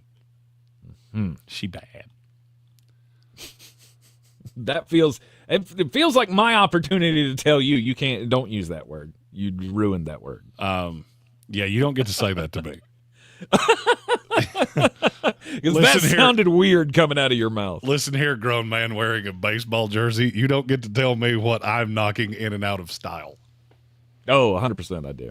You're wearing a jersey from a sport that went out of style 25 years ago. So, okay. You're wearing a hairstyle that went out 30 years ago. So I'm really not anymore. It's been redacted. It's not. It's still technically a mullet. You guys think it's back, but it's not back. Oh, it's totally It is back. as gross today as it was in the 1970s, and y'all all need to stop. It's back, bro. It's back. You know what? The hairstyle's never coming back? The one on your head right now. Yeah, that's not true. The skullet is in style. The wispy, still clinging to life. That's always in style, brother, because we're all going to get old. Yeah, but my hairstyle is called a mullet. Yours is a DNR. Because it cannot be resuscitated. I was going to say it's a CNR, because it cannot be resuscitated. Not even the finest of doctors in Istanbul, I believe, could fix this. Oh, if we paid for hair plugs, would you do it? Probably. I don't know. It would be weird. I've never really had hair. It seems ridiculous to get hair plugs to just have it fashioned in a flat top. I want to do this now. Why? That's because it amuses me, Tank. The same reason I do everything with Jeremy is why. Why would you ever want to do that? All right, we're talking top 13 defensive tackles in the league. Number 1, he goes Quinnen Williams. Jets fan, not at all being partial on that one. Quinnen Williams at 1. Chris Jones at 2. Jeffrey Simmons, not Justin Simmons, at 3. Derek Brown, and then not DeMarcus Lawrence, but Dexter Lawrence at number 5. Who's at 6? Well, since you keep saying it this way, Christian, not Dominique Wilkins. Yes. Good for you. Look, if he can put up sack numbers like he did last year with Miami, and that was the first time he had legit pass rushers playing with him. Yes, they both got hurt. But now he's got Max Crosby and Malcolm Kuntz and Tyree Wilson. I wanted to put him higher. I couldn't put him higher. He was 6 on the ESPN list, too. I think they got to the same point that I did. Which one of the top 5 am I supposed to put you in front of? You're right. Now, they had one in front of him that I didn't. Who did they hear have his in name front for of a minute? Okay. Christian Wilkins, no doubt, is going to make a big impact with the Las Vegas Raiders and that defensive line. Speaking of, there was a story I saw earlier that I wanted to pull up here because Jeremy, have you been laying some major wagers? Major wagers? Uh-huh. On what? Because apparently somebody in Vegas is looking for a big old payday on this year's Super Bowl. Somebody put down $31,000 on the Las Vegas Raiders to win the Super Bowl at 80-1 odds, which, do the math, that will pay out $2.48 million if every other team in the NFL decides to not play this season. I mean, not name the New York Giants or the Denver Broncos. Your derision of the Raiders the 5 other angry. teams that are behind them in the power rankings. Your derision of the Raiders makes me angry. It was cute for the first 2 years. Now it just irritates me. I told you the other day yesterday when you were here, it just thrills me every time I pull up one of these preseason power rankings from a different source, and here's the Raiders again at number 26 going, well, I guess I'm not the only one that doesn't think that this is going to necessarily work out the way old Flostradamus wants it to. Well, they're not as bad as they're at 25 in the ESPN power rankings, and that is laughably stupid to me. Yeah. 25, 26. I don't think I've seen them any lower than the 26, one I'm looking at. They're in that 20s range. The one I'm looking at actively is from ESPN. It has every team not named the Panthers from the NFC South, the Vikings, the Chargers.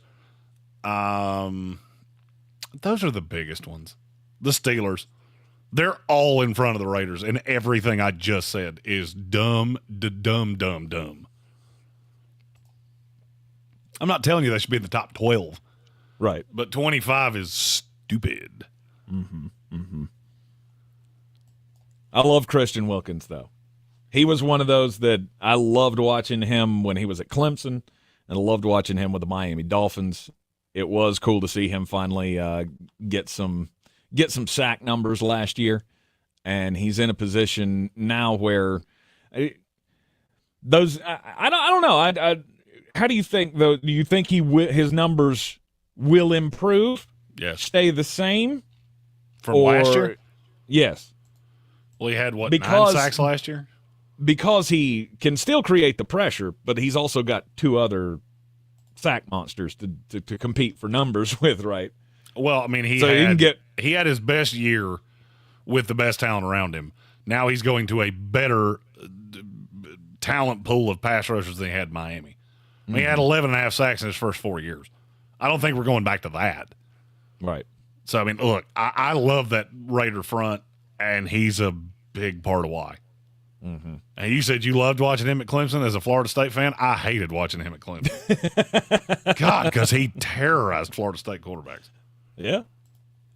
Yeah, he's been a beast for a long, long time, and just a great story, great dude as well. So Christian Wilkins at number 6. Who's at number 7? Javon Hargrave. I don't know why he doesn't get the love. I can't really wrap my brain around that.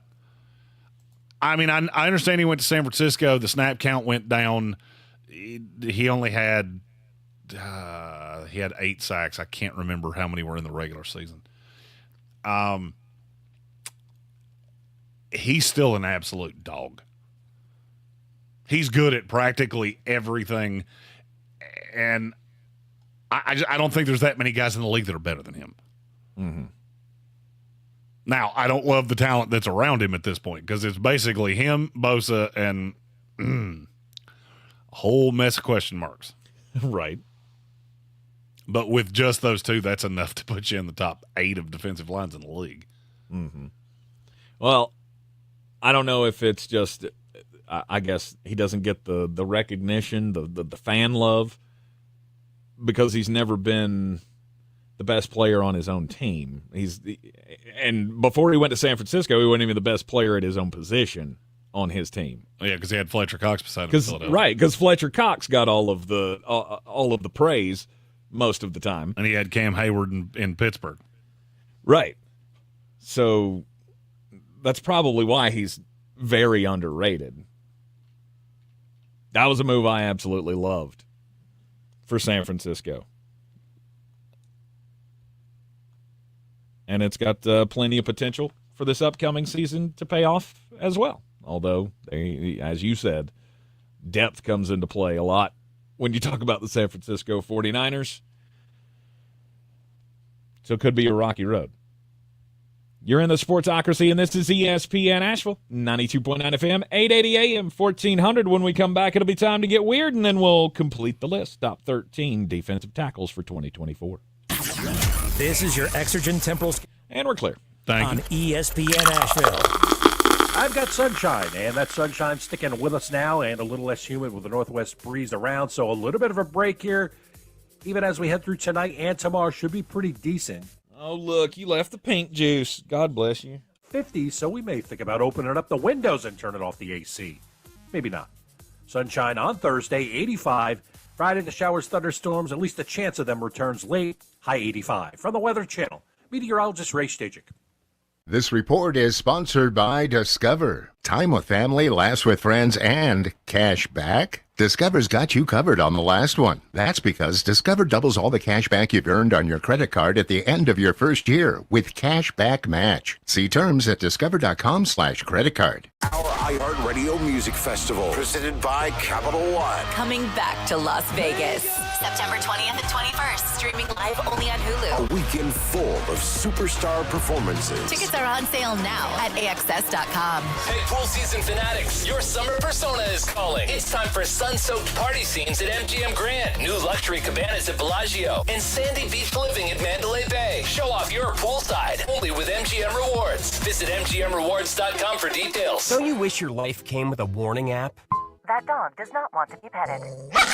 Well, life doesn't always give you time to change the outcome, but prediabetes does. Take the 1-minute test today at doihaveprediabetes.org. Brought to you by the Ad Council and its Prediabetes Awareness Partners. Don't let dental pain ruin your day. Let Asheville Smiles Cosmetic and Family Dentistry find relief and get you back to smiling comfortably. You can read all about Dr. Rebecca Merrill, all the services they offer online at AshevilleSmiles.com. They are more than just general family dentistry, y'all. They offer cosmetic surgery, dental veneers, Invisalign, dental implants, emergency care, sleep apnea screenings, dentures, Botox, and so much more. Find out more online at AshevilleSmiles.com, a world-class dental care with a hometown feel. Showtime Sports and Mountain Graphics have teamed up under new ownership by an Asheville native to better serve our community with the finest custom apparel and unique branded items at the best price. Showtime Sports and Mountain Graphics can customize whatever you, your team, business, or local group may need through high-quality screen printing, embroidery, and laser engraving right here in Asheville. Free personal delivery within Buncombe County and a reduced delivery fee anywhere in Western North Carolina. Visit ShowtimeSportsAVL.com and MountainGraphicsAVL.com. Your one-stop custom apparel shops.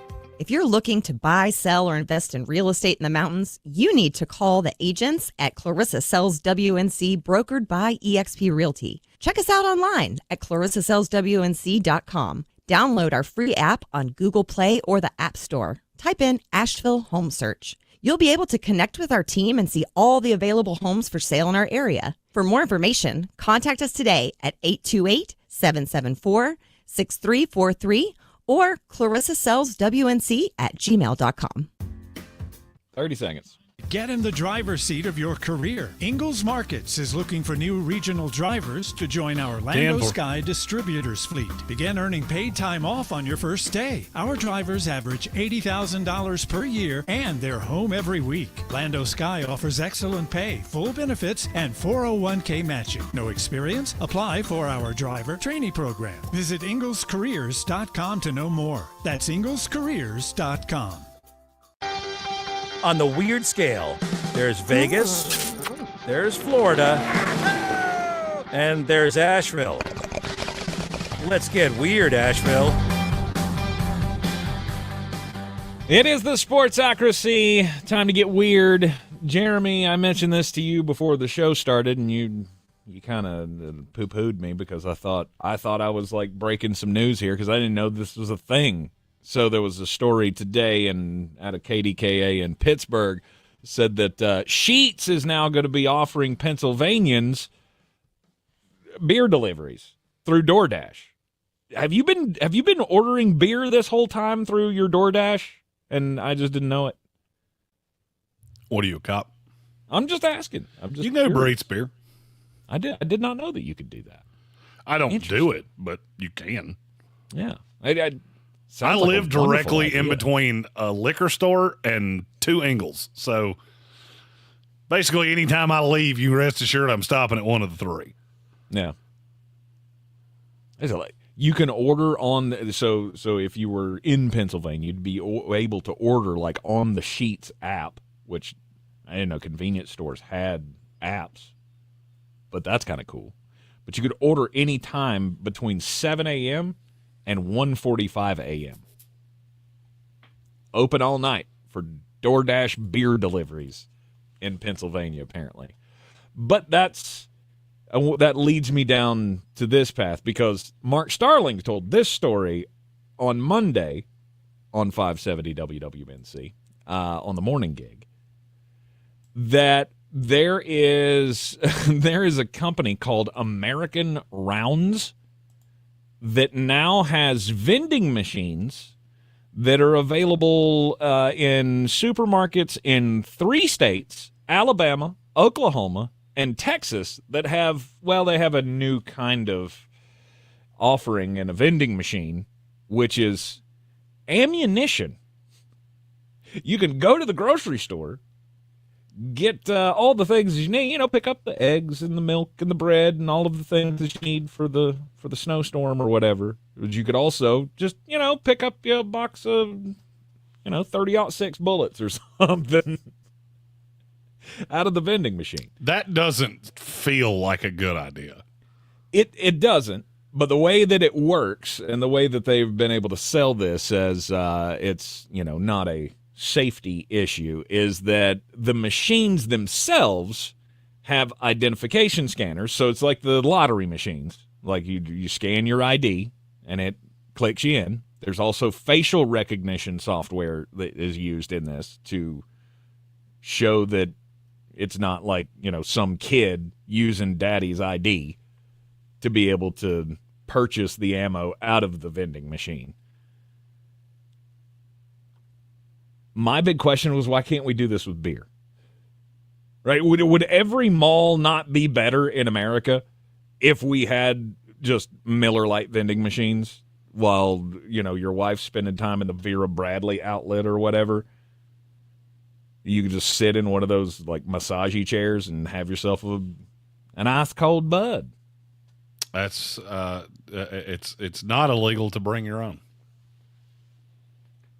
Or at least it shouldn't be. I'm pretty sure that's illegal. What are you, a cop? You deal with what you take to the mall. I'll deal with what I take to the mall. Indeed. Okay? My story is about the 2024 Summer Olympics in Paris. I am not sure that I'm saying this right, but is it the Seine River? I believe it's pronounced Sin. Well, when I looked it up, it was the pronunciation was S-A-Y-N. So, oh, well, maybe it is Seine. Maybe you're right. I did not know this. I've seen the word before. I've never been to Paris. I don't really know anything about Paris because, in large part, I don't care. It has a really big tower. Cool. So does Vegas. Yeah. Apparently, they have an issue with the river that, well, it has a little of the duties. It's got a little duties problem. Mm-hmm. But, got a little touch of the French Broad in it. Yes. But Mayor Anne Hidalgo has said time and time again that they have spent over $1 billion on cleaning up the Seine to host open water swimming events. And that once it was all done, before the Olympics start, she was going to take a dip in it. She has waffled on that twice. But now she is ready to do it again. There's only one problem. Mm-hmm. There are protesters who I'm not really sure what they're upset about. It just says unhappy French citizens that are ready to re-poo the waters if she does take a dip. What? I don't make that make sense to me. First of all, why is there poo in the water? Why? I don't understand why it's so hard for people to do that in the room of shame where it is meant to be done. Don't do it outside. Don't do it in the river. Don't do it on the street. Where do those pipes flow to? I don't know. I'm not a plumber. Yeah, that's the main problem. Is it? The pipes all run along the river bend, or so to speak. Leaky pipes, it gets into the river. You have people upstream dumping stuff into the river. I mean, that's why we never catch up here at the French Broad River. Well, that's so many just fine. farmlands. Yeah, so many farmlands with cow poo and such flowing off of the land into the rivers, and then it flows down the stream, and you got a problem. Yeah, it comes from a lot of different places once you really get into it. It's not just, there's so many people pooing on the sidewalks that maybe in San Francisco. But it's a weird way to say Asheville, but okay. We don't, I still don't believe we have enough for that here. Oh, certainly. And the fact that we've got MSD right up the river that, just every now and then something breaks. Hey, there's another 40,000 gallons going into the river. Yay. Yeah, look, I've traveled all over the country. Asheville's the only city in the country that I have actually looked a person in the eye as it was happening. So, which it's not out of the ordinary at all. Yeah, it's and just throwing this out there, it is every bit as awkward and more so than when you catch eyes with your labradoodle doing the same thing. So just so we're clear here, the environmental protesters who are apparently upset about the fact that they're going to be swimming in the poo river, want to throw poo into the river. Correct. To prove that the river's not as tainted? It doesn't say what they're trying to prove. I don't know. That doesn't track. Look.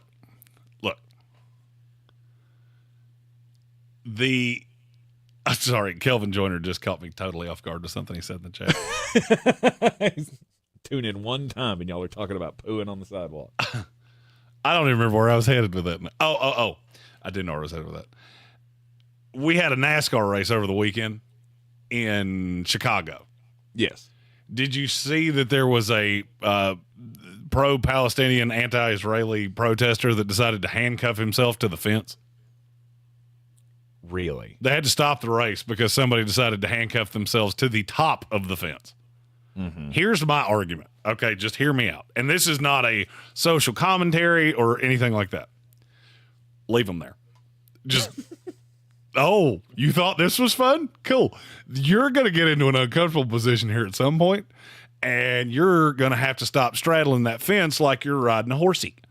And when you do, you're either going to hang from your wrist on one side or the other side, and if it's on the inside, there's going to be cars going about 120 underneath you. Promise you'll never do it again. Oh, and I can't – I have to say this every time this comes up. Why would you go to a NASCAR race to do that? Don't have any clue. If there's any place on this planet that you are not going to find a sympathetic ear to whatever cause it is that you have, it is at a NASCAR race. That is 1, 2, and 4, and my house is 3.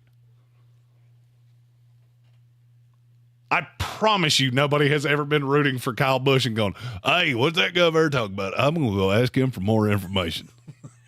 I wonder if he's got a pamphlet. Really depends on what you're selling with that beer. crowd. Or if you're selling beer in, oh, you have a cause of some kind that you'd like to tell me more about? I'll pass. I mean, I'll let you hand me your pamphlet. No. The NASCAR crowd's all about causes. They're just about the right causes, right? It's veterans. Oh yeah, all of the big, right wing causes. There's no other way to go down that path. But yeah, you go down that fun loving American path. We're all down that path with you on the causes. As far as pro-Palestinian, you better watch I want you to come down to Darlington and do that same thing. Don't do it in Chicago. Come to Darlington and try that little protest. Talladega. I'm pretty sure you're not going to like how that works. No. Yeah, Talladega's a good one as well. I'm pretty sure you're not going to find one single solitary friendly ear in that crowd. Yeah, if you want to see what the large percentage of the population actually feels about your cause, set up a booth at Talladega and wait 5 minutes. If you don't cry, I'll be shocked. Yeah. Go sit out there like Steven Crowder with one of those change my mind signs. Put, some pro-Palestinian message on there and see how that works. I'm not going to say where this happened, but I witnessed it firsthand. There was a group of they were protesting climate change. And there is a new bit in my upcoming act, the next act that I do that has a bit about climate change. But it came from this story. Dark Thoughts from My Safe Space, Part 4. Number 11, Part 17. He actually remembered that he had called something this one time before this time. Anyway, they were protesting climate change, and they had tied themselves to a tree or something like that.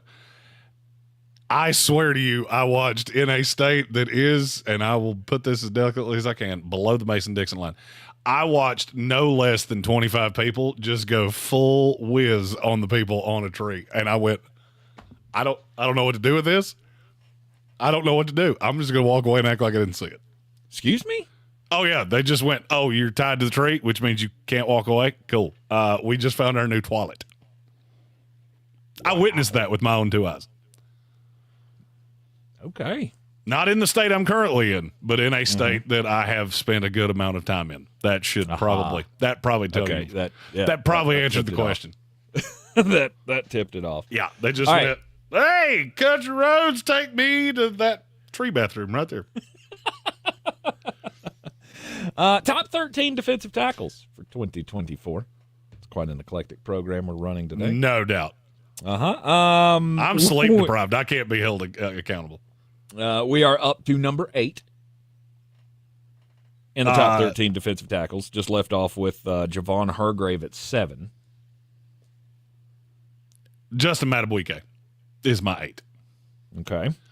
I feel like people probably think, based on some of the things I've said, that I feel like he's going to regress. That's not really my fear. My fear is I think you just paid him based on the best year he's ever had. I'm not sure he is. I just don't know that he's that guy. I think he's good. I mean, he belongs in the top 10.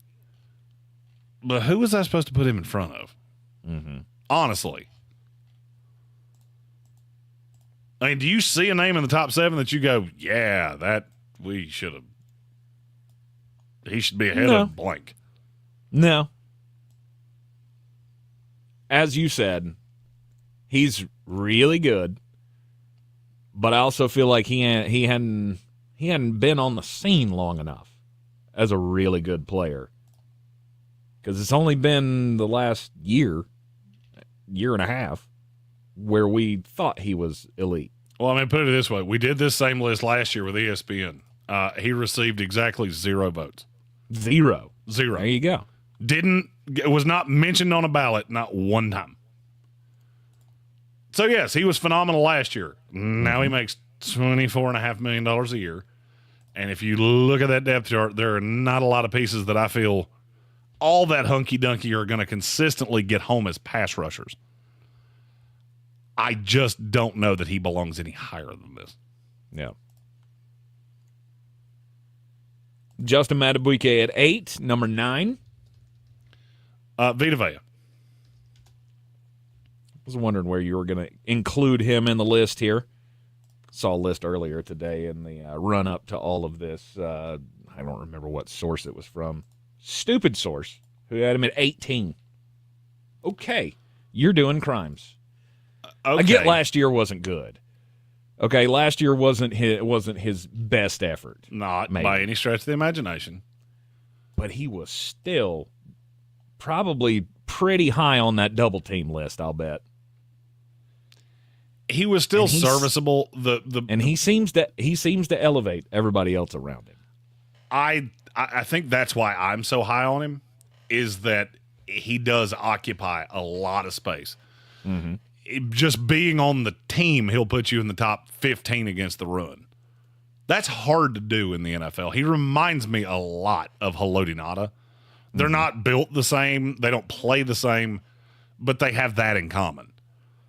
Haloti Ngata just being on the team, you are guaranteed we're going to be plus against the run. Mm-hmm. Vita's the same way. Now, to what you said about it being crazy, him being at 18, I'll be really honest with you. I'll say from Madubuike to about 18, you could put them in any order you wanted to, and you wouldn't get a ton of pushback from me. Okay. Because there are guys that didn't make this list that, and I even cheated. I've got 2 in one spot. There are a handful of guys, like Cameron Hayward, I never even legit considered putting him on this list. Mm-hmm. Eric Armstead, never even considered him. Grady Jarrett, never really even considered him. This is a deep position. So I could understand how somebody got to 18. I don't agree with it, but I see how you got there. Okay.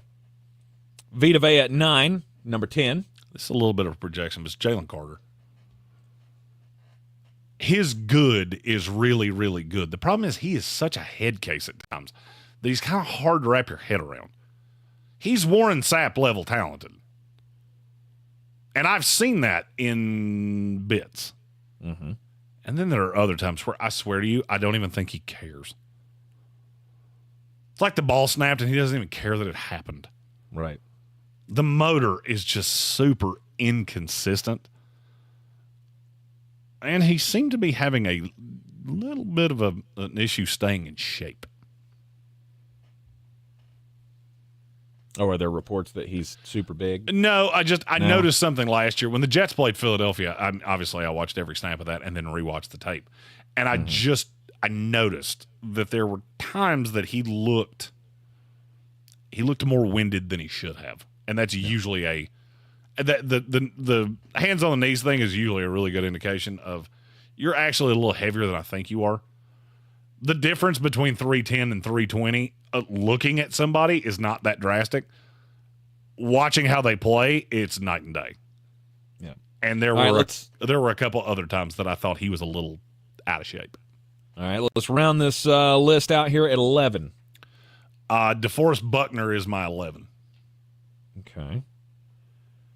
He's very 12. good at everything. I don't think he's great at anything. Yeah. 12. Kenny Clark.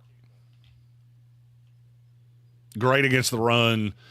Had 1 year which was last year, that he put up legit sack numbers. I don't think that's who he is. Mm-hmm. I think he's modern day Grady Jarrett. And Grady Jarrett had a year like that as well. And then at 13. Here I cheated and put the two Washington guys, Daron Payne and Jonathan Allen.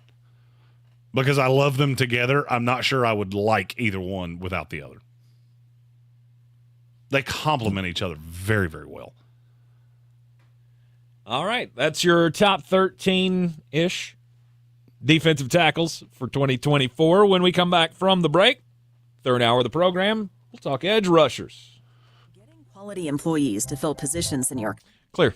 But finding those people can be a major hassle unless you use ZipRecruiter. ZipRecruiter makes finding quality people a breeze. ZipRecruiter's advanced technology identifies Back around on time. Yeah, that hour sends you great matches. Completely then you can off easily invite them to apply. 4 out of 5 employers who post on ZipRecruiter get a quality candidate within the first day. See for yourself.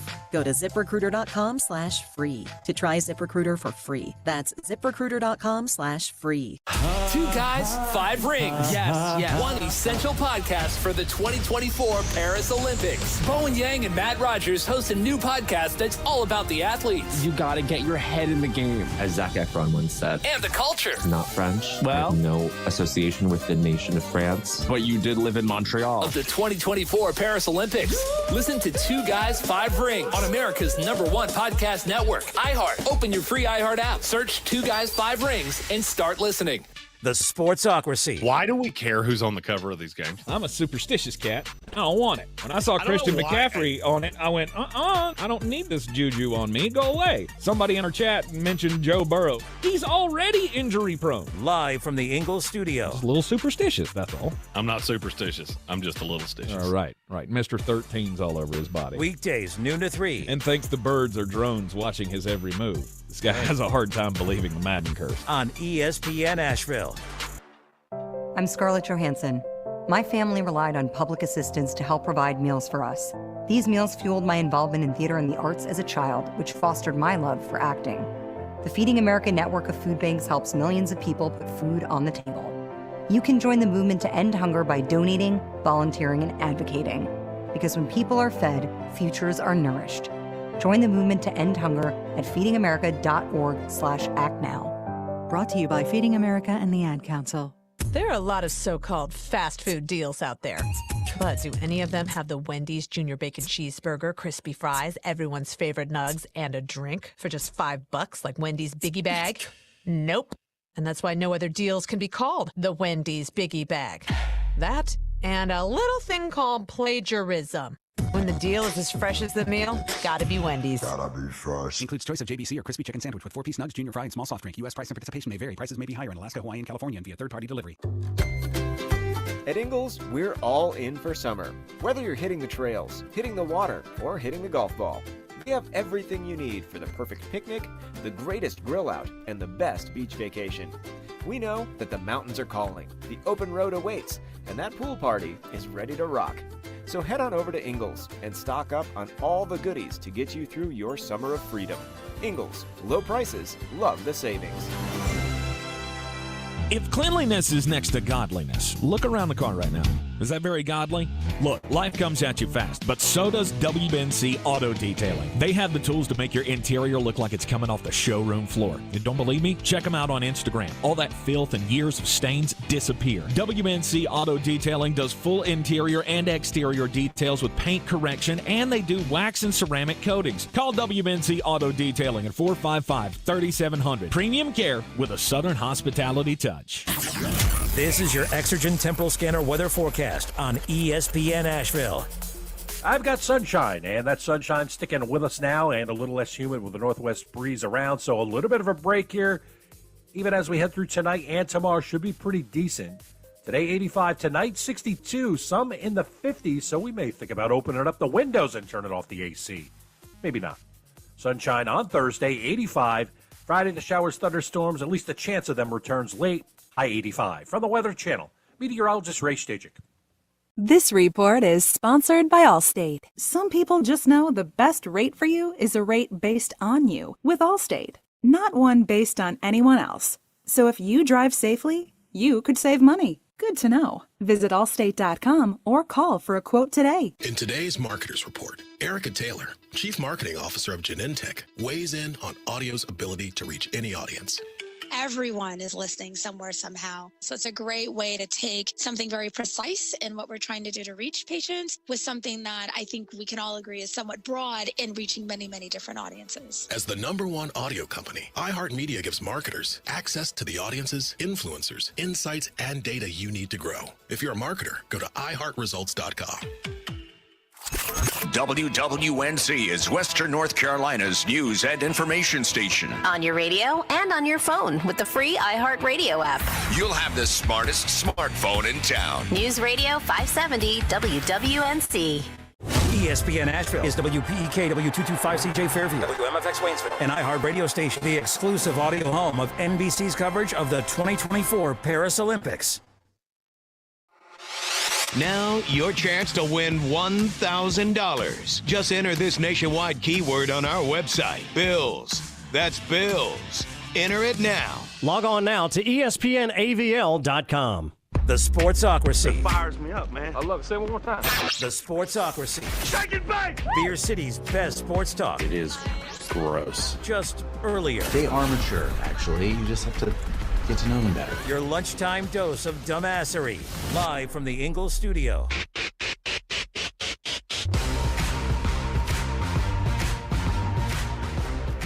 It is ESPN Asheville, 92.9 FM, 880 AM, 1400, the Sportsocracy.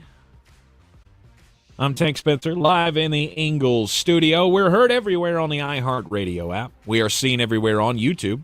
Just go to thesportsocracy.com, click the live video link, subscribe to the channel, and you can join us in the chat. Your thoughts on all of the topics that we cover here in the program this hour. It's the top 13 edge rushers in the NFL.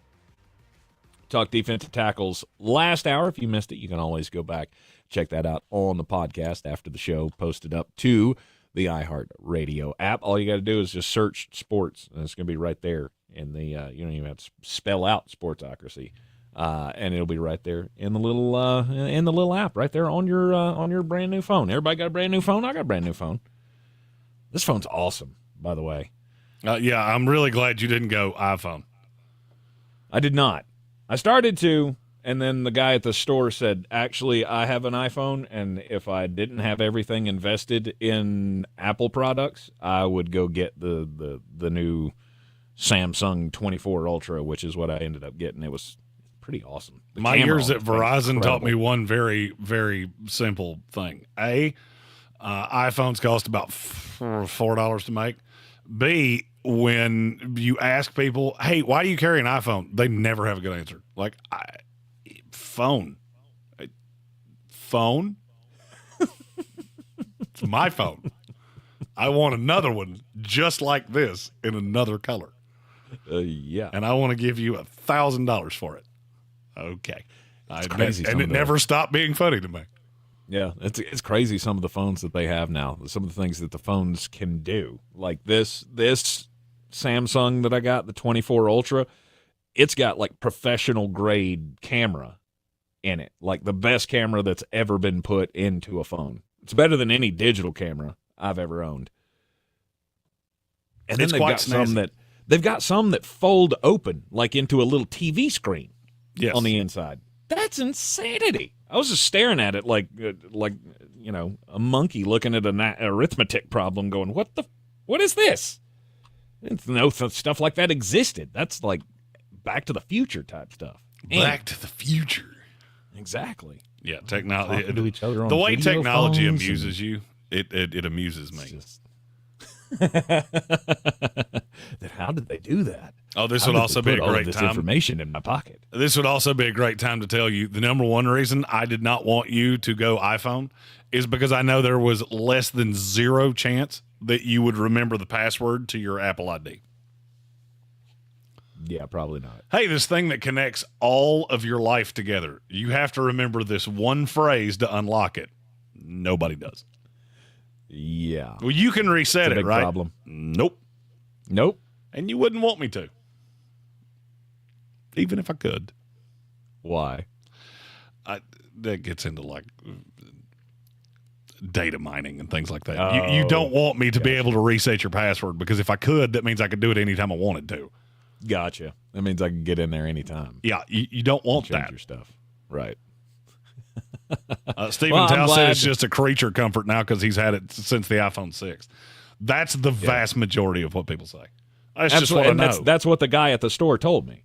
He said, I started with the iPhone 5, and I have all of the things. I have the Apple computer. I have the AirPods or the iPod buds or whatever the hell they call them. He's like, I've got all those things. And if I didn't have any of that, and if my life didn't exist in the Apple sphere, cloud, whatever, totally would go with the Samsung. And I went, okay, well, I'm not making the switch at 40. I've got enough problems. I don't need to start dumping my time into the Apple world. Yeah, my Apple ID is like they forced me to do this 27 or something. I don't even remember what it is. I had an iPhone for work at one time, and I hated it so much. Oh, but my text messages light up green. Who cares? I'm colorblind anyway. Yeah. But my new phone does all of the all of the fancy things now, and it does all of the necessary things, like pulling up the iHeartRadio app, so I can listen to Jeremy's asinine takes anytime that I want. It is the Sportsocracy. Stories about Zizzy whizzing SB on people and pooing in the river. That's two things we have talked about today. 100%. We need never know what football you're gonna back get. bad. Oh, yeah.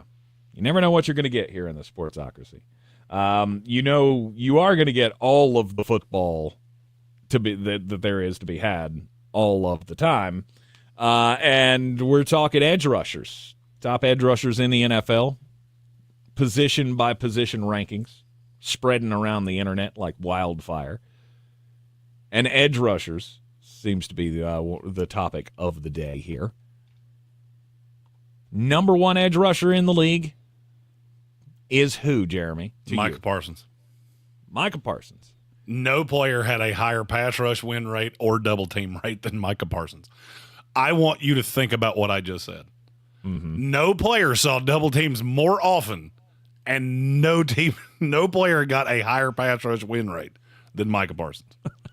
and it wasn't really close. No, I mean Myles Garrett's in the ballpark, but he's the only one.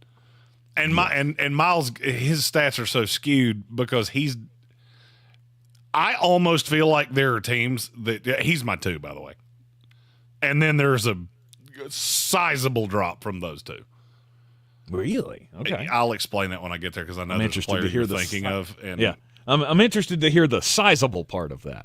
I'll explain it. Okay. Myles Garrett and Micah Parsons are outside of Derek Thomas and Lawrence Taylor. I don't think I've ever seen 2 players that just scared the bejesus out of offensive coordinators as much as those 2. Yeah. It's almost at times, and I see this more with Myles Garrett than I do with Micah Parsons, and that's actually why I have him at 1. I'll explain that in a second. There are teams that I feel like just look at Myles Garrett and go, you're going to beat whatever we throw at you. Mm-hmm. So we might as well just chalk that up, run away from you, and hope to God we can get the ball out of this quarterback's hand before you kill him. Where the difference comes in is that if you do that with Micah Parsons, they'll just, okay, well, now we're going to put him over here. Or we'll stand him up, or we'll play him at safety. Hell, I think he could be the kicker. It doesn't really matter. He's going to kill whoever you give that ball to, no matter where we put him. Precisely. Lots of flexibility with Micah. You can put him anywhere, and they will have to adjust. Myles, not so much. Not as much position flexibility. And he's flexible, don't get me wrong. He is out of this world good. Mm-hmm. The only difference between the 2 for me is Micah is 3 years younger. I think he's still getting better. Myles has peaked, and for me, they would be basically 1A and 1B. I just didn't want to do that at the top of the list, so I had to make somebody 1, and it was pretty easy for that to be Micah Parsons. I would love to know who had him at 7, and how many drugs did you have to consume before you wrote that number down?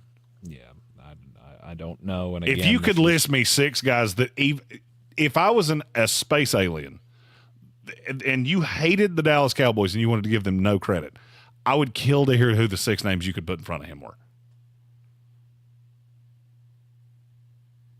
I couldn't give it to you. I could get to maybe 4 if he was like married to your high school sweetheart and broke your heart and you just hated him that much. Right. Well, I and mean, even then, I'm gritting my teeth as I'm doing it. You'd have to go Myles, TJ, Max Crosby, Nick, Bosa, Aiden Hutchinson. And once you get to Aiden Hutchinson, we're into stupid time. Yeah. And I have no idea, because that was only 5, wasn't it? That was 5, yeah. Yeah, so who would you have at 6? Josh You'll have to hear the rest of my list, and you probably figure it out for me. old Josh Hines Allen. Let's get that going. Oh, we're going to talk about him probably longer than we should when we get to that. But all right, you said sizable drop off from 2 to 3. I bet you can guess the name. TJ Watt. That is correct. What is the big difference between Myles Garrett, TJ Watt, and Micah Parsons? There is one sizable, gigantic difference between the two. Health. There you go. I love TJ. I do. Mm-hmm. He plays like his hair is on fire, and he played all 17 games last year. About half of them he was hurt. Mm-hmm. Probably half of them he shouldn't be playing. And my biggest drawback on TJ Watt is I don't think you have a regard for your body that is going to allow you to go into the mid and high 30s. I think he is insanely good. Sheer talent, he belongs up there with Micah and Myles Garrett. Mm-hmm. He's a year older than Garrett. He will be 30 this year. Mm-hmm. And I'm afraid he is not going to age well. And he will play his way possibly out of the league or into a very limited role. Well, just remember how things went with his brother. And I'm really not trying to compare the two just solely on their last name. The way they play is really, really similar. It's just you play like your hair's on fire. And do you remember what happened with JJ? His started earlier. He was 27. And he goes 3 games, 5 games, 16, 8, 16, 7, 16, playing a minuscule snap count.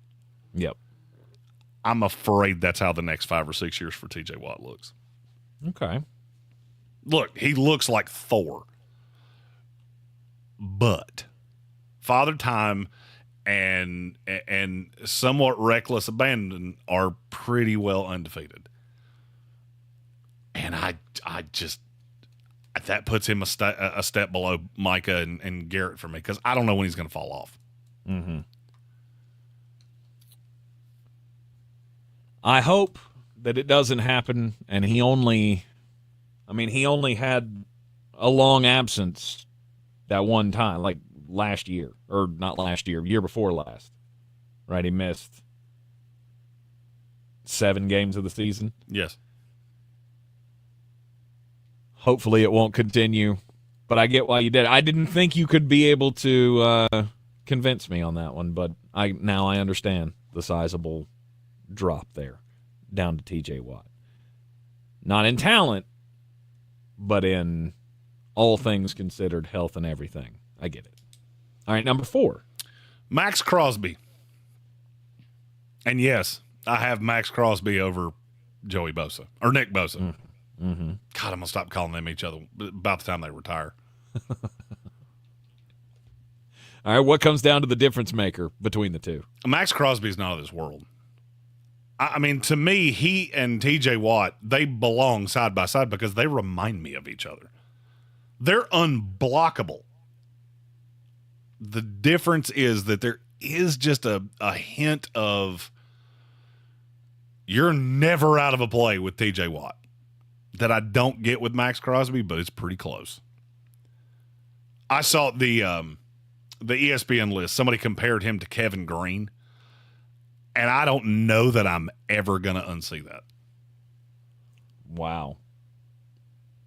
I hadn't thought about it. Because he doesn't have elite traits. There is nothing athletically special about Max Crosby other than how tall he is. Mm-hmm. He just works. It says technically sound, best motor in the league, and will outwork you for the sacks that he gets. He just works. Mm-hmm. I met Kevin Greene more than once, and I will tell you, there was nothing physically impressive about him. But, man, he would outwork you. He was also a pretty decent professional wrestler, which I think Max Crosby would be too. I respect the work ethic out of Max Crosby about as much as anybody in this league. Yep. And this year could be who knows? Who knows how good this year could be? With Malcolm Kuntz coming into his own and adding Christian Wilkins to that defensive line. I mean, it's hard to say that Max can step up his production, but the potential is there. People forget Max Crosby is only 27 years old. Yes. And he won't be 27 for another month. Not even that. Yeah, I was going to say, he doesn't turn 26 till the 22nd of August. No, he turns 27. He's already 27. Or 27, excuse me. That's what I meant. I love Crosby, and I think adding Christian Wilkins is just going to be an absolute shot in the arm for him. Yep. All right, Max Crosby coming in at number 4, I'm guessing. Nick Bosa is there at 5. Bosa is 5. All right, let's take the break. Come back from the break. We'll talk about Nick Bosa and the difference that puts him behind Max Crosby. Brighten up your smile, compliments of Summit Dental. Clear. Thank you. The month of July and receive a complimentary Philips Sonicare Teeth Whitening Kit at an appointment. Developed by dentists, each kit includes 9 treatments to transform your smile. Whether you have an upcoming vacation or you just want a touch-up, this offer, a $90 value, is too good to miss. Call Summit Dental today.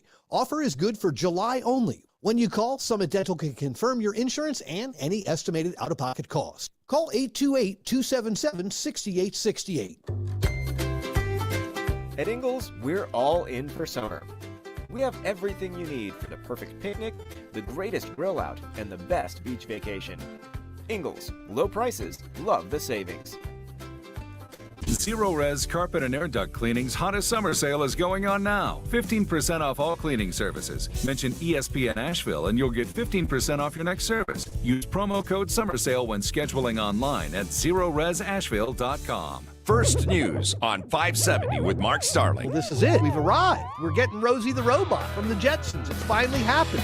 What's the price tag on this thing? So the Ricci Starter Kit gives you the body, the head, and one arm. Wait, one arm? What kind of loaded crap is this? It is $19,900. Oh, crap! Good. How much for the Lieutenant Dan version? Can I get one that's got no leg? Weekday mornings at 6 on News Radio 570 WWNC. It's almost here. Team USA is headed to Paris, and iHeartRadio is the exclusive audio home of NBC's coverage of the 2024 Paris Olympics. It's the only way to listen to exclusive NBC play-by-play action of the games, plus NBC's top Olympic moments and live hourly updates from Paris. Bring the Summer Games with you everywhere you go. Download the free iHeart app now and enable push notifications for live updates from Paris. Only on iHeartRadio, the exclusive audio home of NBC's coverage of the 2024 Paris Olympics. If cleanliness is next to godliness, look around the car right now. Is that very godly? Look, life comes at you fast, but so does WNC Auto Detailing. They have the tools to make your interior look like it's coming off the showroom floor. You don't believe me? Check them out on Instagram. All that filth and years of stains disappear. WNC Auto Detailing does full interior and exterior details with paint correction, and they do wax and ceramic coatings. Call WNC Auto Detailing at 455-3700. Premium care with a Southern hospitality touch. There's a lot of talk about heroes these days. Hey, buddy, you want to go fishing? Folks in the funny outfits with superpowers and spandex. All right, buddy, let me help you. But at Ingles, we know that a lot of our heroes Now you look like a pro. are a little closer to home. They're the ones who give us what we need for those everyday adventures. That's why we look up to the ones who look out for us. Don't forget your fish food. Catch a big one. Ingles, See you later, Dad. all the ingredients for family. If you're looking to buy, sell, or invest in real estate in the mountains, you need to call the agents at Clarissa Sells WNC, brokered by eXp Realty. Check us out online at clarissasellswnc.com. And did I mention that Clarissa Sells WNC loves teachers? We love teachers so much, we're giving back 25% of our commission at closing. For more information, contact us today at 828-774-6343 or clarissasellswnc@gmail.com.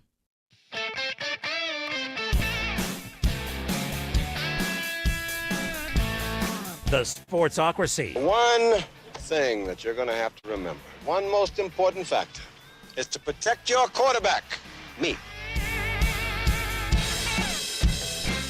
We are back in the Sportsocracy. This is ESPN Asheville. Protecting quarterbacks is pretty hard when you are facing the elite of the elite edge rushers in the NFL, and that's what we're focusing on here. Top 13 edge rushers for 2024. Micah Parsons at 1, Myles Garrett at 2, T.J. Watt at a sizable distant 3, all due to the health concerns there for Flostradamus. Max Crosby at 4, and then at 5, Nick Bosa. What pushes Max over Nick for you, Jeremy Greene? That's the first one that I'll just say it's straight eye test. Max Crosby looks different to me. I don't know what it is. I can't put my finger on it because Nick Bosa is more physically imposing. Mm-hmm. But there is something about, and this is going to sound weird when I say it. You remember Waluigi from the Super Nintendo games?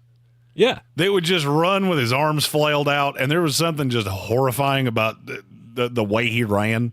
Yeah. That's what Max Crosby looks like. He looks like a guy that might be a little unhinged when he catches you. Mm-hmm.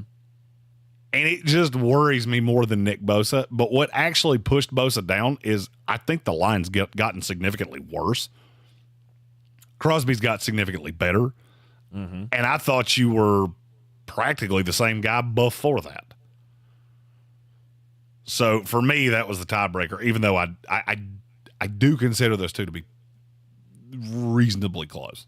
But they are terribly close. In my mind, I probably would have flipped this, going Nick before Max. But there's no doubt that they're both top 5 pass rushers in this league. Super talented guys. But I see what you're saying. Max just has this edge to him, like a Kevin Greene.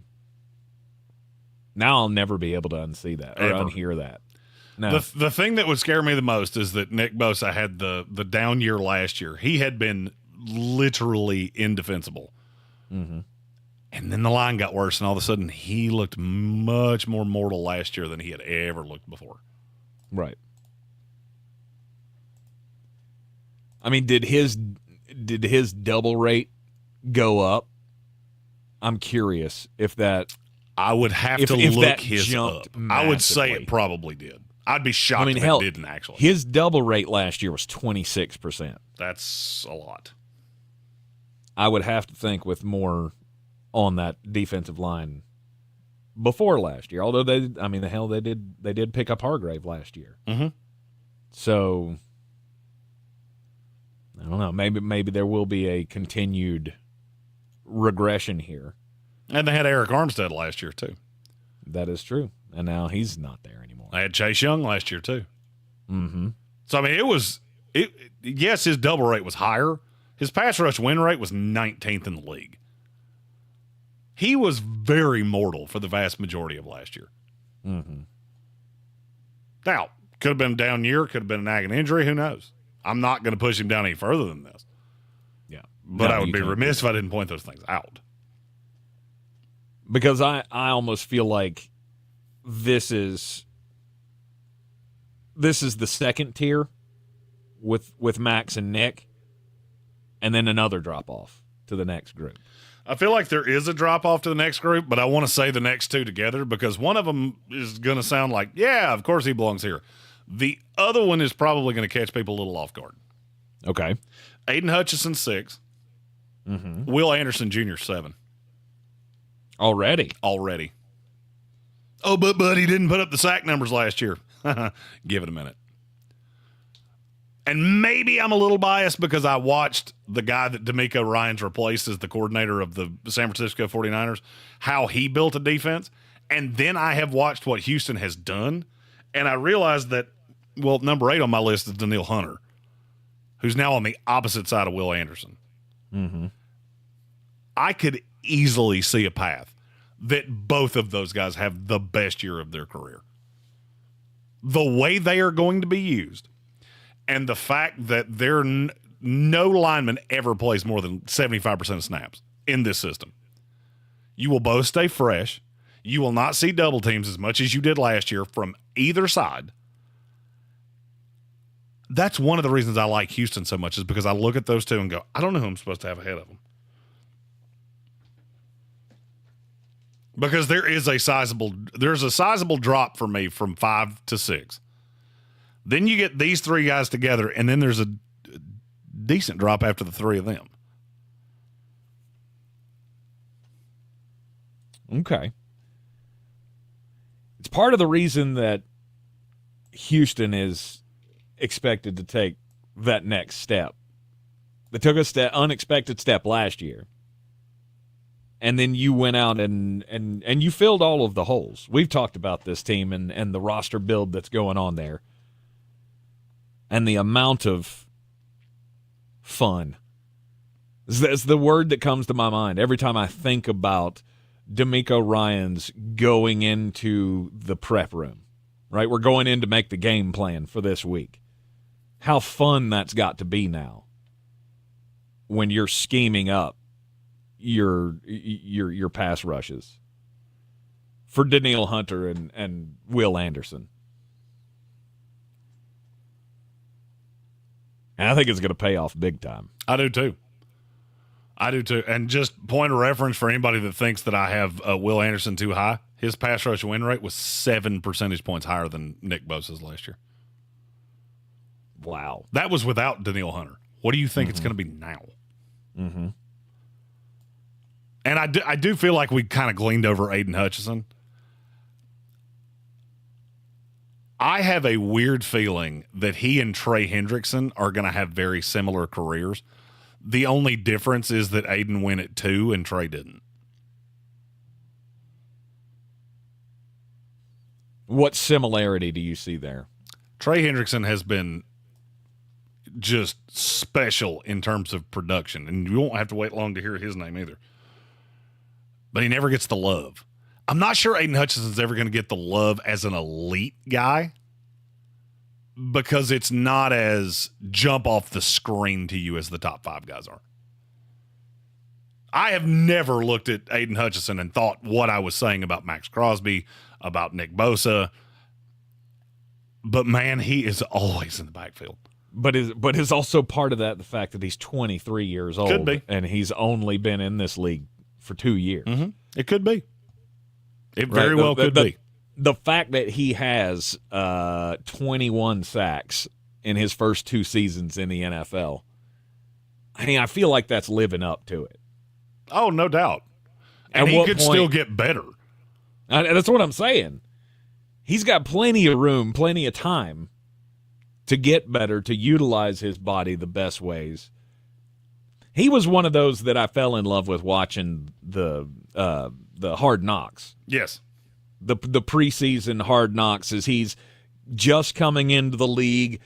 He just presents himself as this dude who's just willing to learn whatever he can learn, glean whatever he can glean from any source, and he will get better each and every year.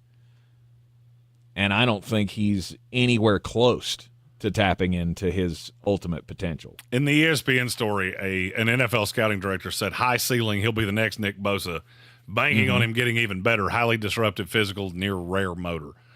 I agree with every word that they just said there because he does have a high ceiling. But I feel like you left out the headline. He probably has the safest floor I've ever seen. Mm-hmm.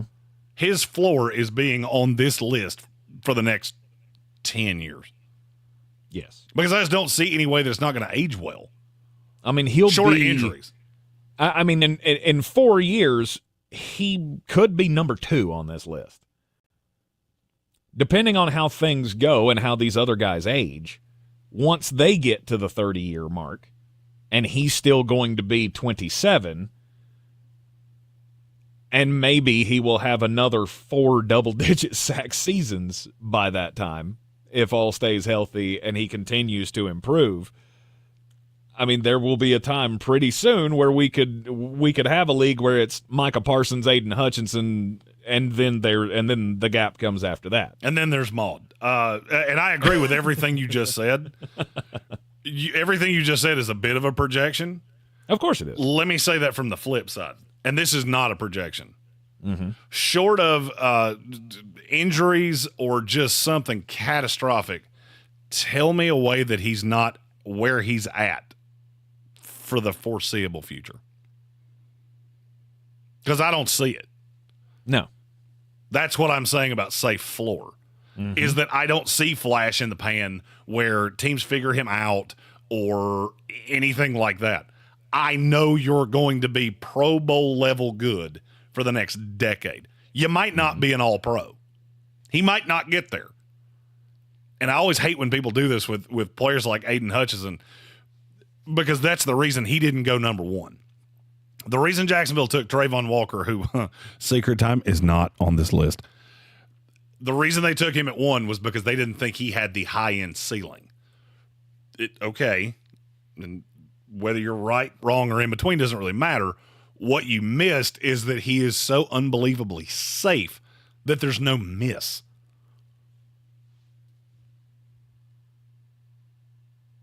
You're not wrong. Aiden Hutchinson is 6. Will Anderson Jr., 7. Daniil Hunter at 8. The top 13 edge rushers for 2024 here in the Sportsocracy on ESPN Asheville. When we come back, it'll be time for the most important message of the day, and we'll finish out the list. Top 13 edge rushers next. This is your Exergen Temporal Scanner weather forecast. And clear. I've got sunshine, and that sunshine's sticking with us now, and a little less humid with the northwest breeze around, so a little bit of a break here. Even as we head through tonight and tomorrow, should be pretty decent. Today, 85. Tonight, 62. Some in the 50s, so we may think about opening up the windows and turning off the AC. Maybe not. Sunshine on Thursday, 85. Friday, the showers, thunderstorms, at least a chance of them returns late. High 85. From the Weather Channel, meteorologist Ray Stajic. This report is sponsored by Mattress Firm. Summer's best deals are still going at Mattress Firm. The July 4th sale has been extended. Right now, you can save up to $700 when you get a king bed at queen prices. Get matched with a wide selection of mattresses at every price. Restrictions apply. 63 Americans a day die by gun suicide. By storing our guns safely, locked, unloaded, and away from ammo, we can give our loved ones a second chance at life. Learn more at endfamilyfire.org. Brought to you by Brady and the Ad Council. Some people won't give you the real talk on drugs, but it's time we know the facts. Fentanyl is killing people. It's a powerful opioid, often made illegally and commonly mixed with illicit drugs. It can even be pressed into counterfeit pills that resemble prescription medications. Just 2 milligrams, about the size of a few grains of sand, could potentially be lethal. This isn't an ad to scare you, but it is an ad to make you think twice. Get the facts. Go to realdealonfentanyl.com. This message is brought to you by the Ad Council. We need your help to protect your right to AM radio in your car. AM is always there in times of need with the key information for our community. The overwhelming majority of legislators support a bill to keep AM radio in cars, but time is running out. Please text the 2 letters AM to 52886 and ask Congress to bring this bill to the floor for a vote now. Text AM to 52886. Message and data rates may apply. You may receive up to 4 messages a month. Text stop to stop. A message from the station. At Ingalls, we're all in for summer. Whether you're hitting the trails, hitting the water, or hitting the golf ball, we have everything you need for the perfect picnic. All right, be ready with the who's going to break the news button during my crime story. That the mountains are calling. Okay. You'll know where to play that it, pool too. Party is ready. Okay. So head on over to Ingles and stock up on all the goodies to get you through your summer of freedom. Ingles, low prices, love the savings. If you're looking to buy, sell, or invest in real estate in the mountains, you need to call the agents at Clarissa Sells WNC, brokered by eXp Realty. Check us out online at clarissasellswnc.com. Download our free app on Google Play or the App Store. Type in Asheville Home Search. You'll be able to connect with our team and see all the available homes for sale in our area. For more information, contact us today at 828-774-6343 or clarissasellswnc@gmail.com. This summer, Dale's Pale Ale salutes freedom. Freedom in fabric, or the fabric of freedom. Denim Dale's available for a limited time in the blue jean box. Dale's salutes everyone who works hard, plays hard, and relaxes hard. Life's more than about what you pack in your dinner. Though we're packing beer, so we win. Seize the Dales. Unwind in style with a cool breeze up the jorts. Just look for the beer in the blue jean box.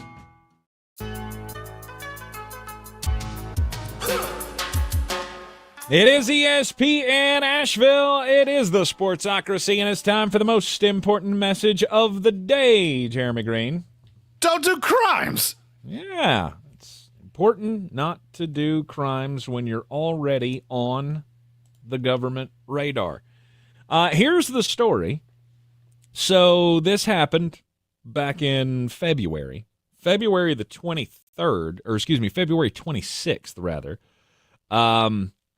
Navy Medicine Readiness and Training Command, Fort Belvoir, Belvoir, notified of an unauthorized access to medical records by an active duty service member. So here's the thing: there was a Navy man who was poking around in the medical records of the federal government. And would you like to know what he was looking for? No clue. It was Joe Biden's medical records. Let's go. On 3 separate attempts, this unnamed seaman was looking for, I guess, I don't know. The official statement from the Navy was that the service member was just curious. It was just a curiosity that he was searching Joseph R. Biden in the federal health records. Not clear if any of the records were taken, apparently, according to the Navy. I'm sure they probably would have found that out by now, but who knows? It is the government. But this sounds an awful lot to me, Jeremy, like a seaman who's looking for a payday. It's ironic you said that because my story is exactly the same thing. My story is about an Arkansas man. His name is Fred Bruner. You're going to get that joke in a minute. You're going to laugh really hard. His name's Fred Bruner. He just filed a lawsuit, $38.5 million. He met a woman in 2014. She was an adult entertainer. He decided to go to a Las Vegas gentleman's club to smoke a cigar, have a few cocktails, met this woman who would then go on to just destroy his life. Lawsuit alleges that the stripper created a make-believe relationship with the goal of squeezing Bruner for cash. No. It appears to have worked because the woman allegedly collected $3 million in cash, a house, and had Bruner pay for trips. But she was in a relationship with another man, contrary to her countless representations, according to the lawsuit. Liar. So let me see if I understand this. A stripper lied to you and made you think she liked you to get money out of you. Tank, Crime of the century. Tank, I believe there's a button that we need for this. Oh. Who's gonna break the news? Who's gonna break the news? Who's gonna break the news? Who's gonna break the news? This is the biggest piece of breaking news in the history of time. That strippers and Hooters waitresses and waitresses, largely in general, and other people in hospitality who work off tips would be nice to you and make you think that they liked you just to get more money out of you. Weird. What kind of world do we live in? If I was the judge in this, I'd make him pay her $3 million more. You are such a dumbass that you owe her $3 million more. And now you have to buy her boyfriend a house. Just because you're that stupid. That's Jeremy Justice. Now you have to pay the boyfriend. God, there's a show. For being better at life than you are. Oh, good Lord, there's a show that would rate. Jeremy Justice, what weird thing can come to the top of my mind? Yeah. All right, we'll get her to give you your money back. But now you have to strip for her every day for 10 years. Then you'll get your money back. They already tried this show once. The only reason I know about this is because it starred a local lawyer from the Charleston area. His name is I almost said was. I'm pretty sure he's still alive. His name is Akeem Anastapoulo, and he's one of the TV lawyers down there. You see his name all over the place. He's got the call all the sevens numbers or whatever. And he did a show, I want to say it was for like the Travel Channel or something.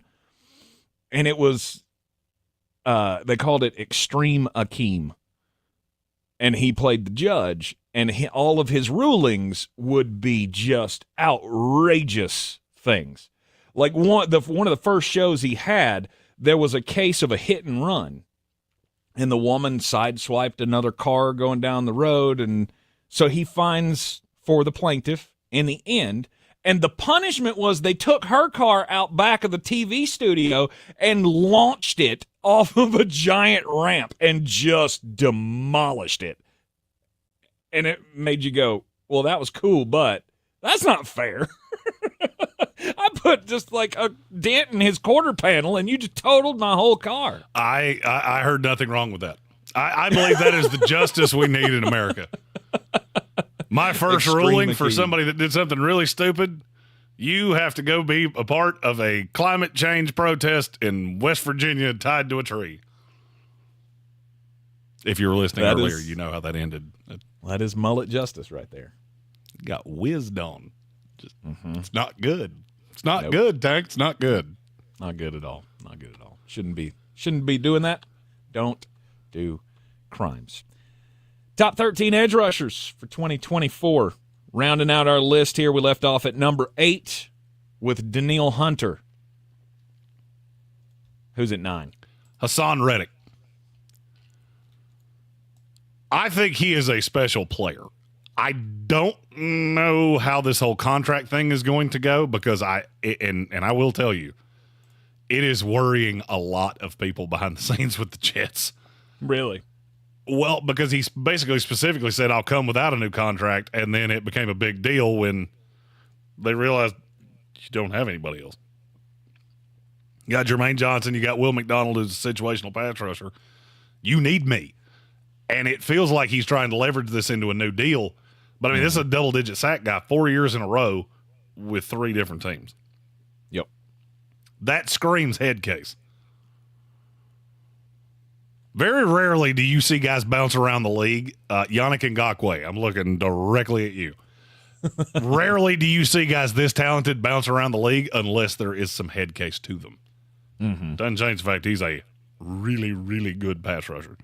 Is he a head case, or is he just to the mercenary stage of his career a little earlier than most guys get?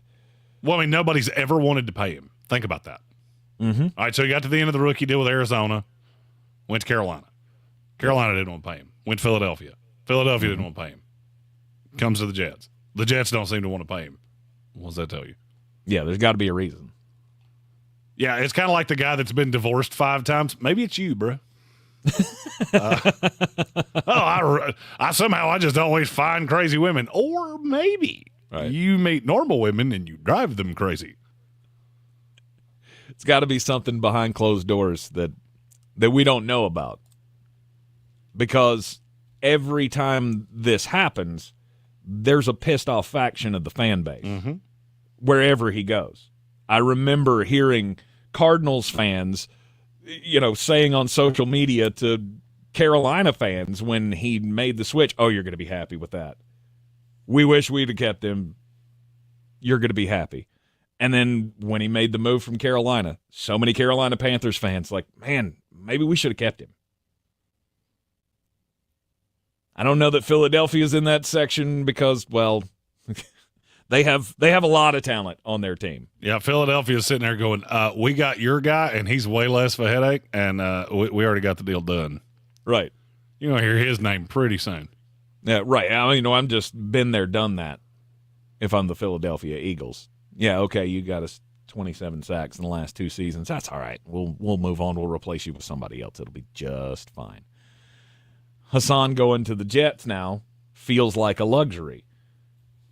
Oh, it is. I'll say it is a luxury for the Jets to have brought him in now. Oh, it is, for sure. But this does feel very, like I said, like a mercenary too soon. Like Jadeveon Clowney. That just seems to have bounced around to so many teams.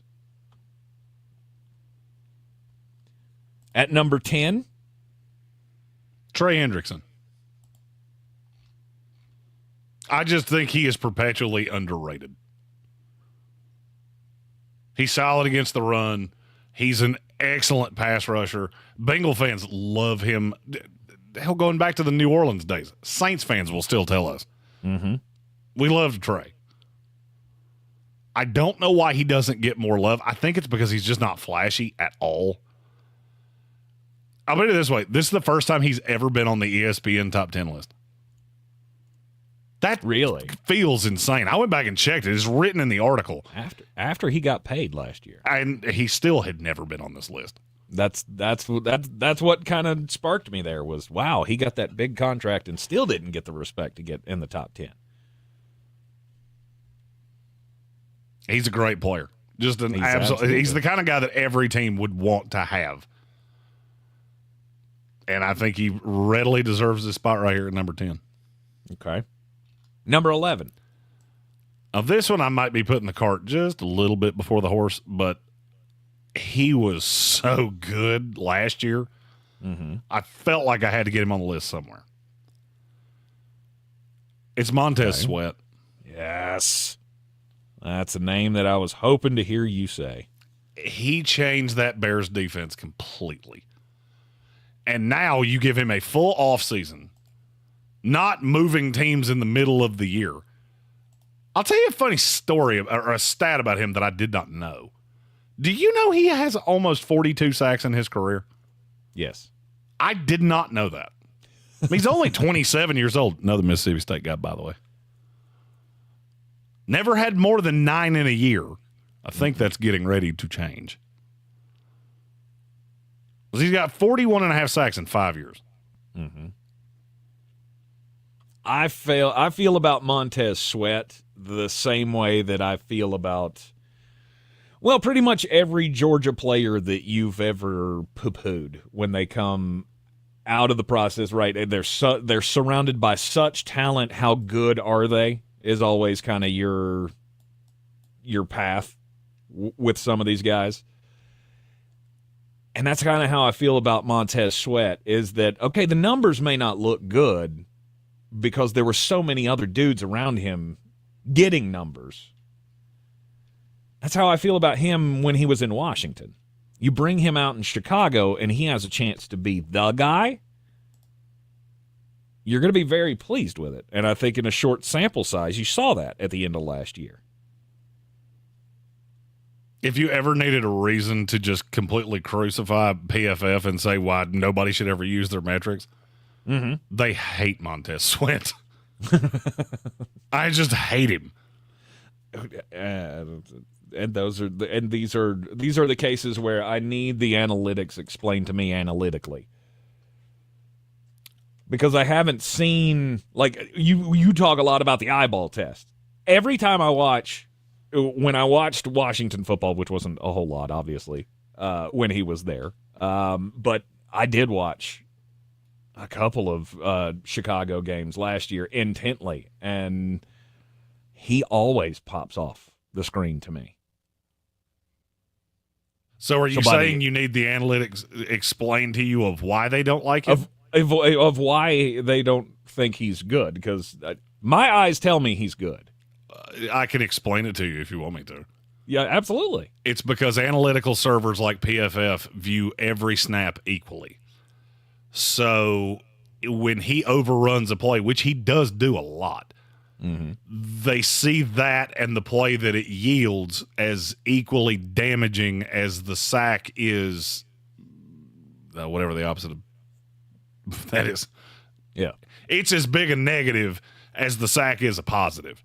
And players like that they're not high on analytics, but I agree with you. You watch him on tape and you just go, you know what? That dude can play. Yep. You can give me any grade on him you want to. I don't really care. That kid can play.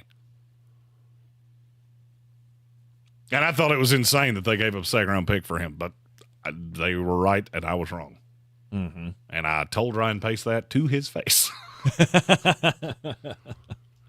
Number 12. 12 for me is Josh Allen. Or Josh Hines Allen, however you There you go. Say it right. Josh Hines Allen. The edge rusher from the Jacksonville Jaguars. 17.5 sacks last year. That puts him in pretty elite company. That's 10 less than he had in the first 4 years combined. If you want to know why I'm so low on him, that's why. I've read this book one too many times, and maybe I'm too skeptical. It always scares me when a guy's contract year, he looks like a completely different dude. He was good before. He wasn't elite. He was elite last year. Why did you not do that until a contract year? Oh, but the talent around him was the exact same as it was the year before. Why did it only happen in the contract year? I call these chip guys. You have to have the chip on your shoulder. And it scares me because a lot of times chip guys, when they get paid, they don't have the chip anymore. And so now they go back to, I think he averaged 7 sacks a year. Yeah, he's impactful. He's good. I'm not saying he's not good. But I kind of look at him and Trayvon Walker the same. You're hyper-talented. Hyper-talented. I don't feel like you're coached very well, and I don't feel like you're put in a position to succeed. And I will happily be wrong on this one if I need to be, but I'm not putting him any higher than this. All right. And then at 13? My guy, Bryce Huff of the Philadelphia Eagles.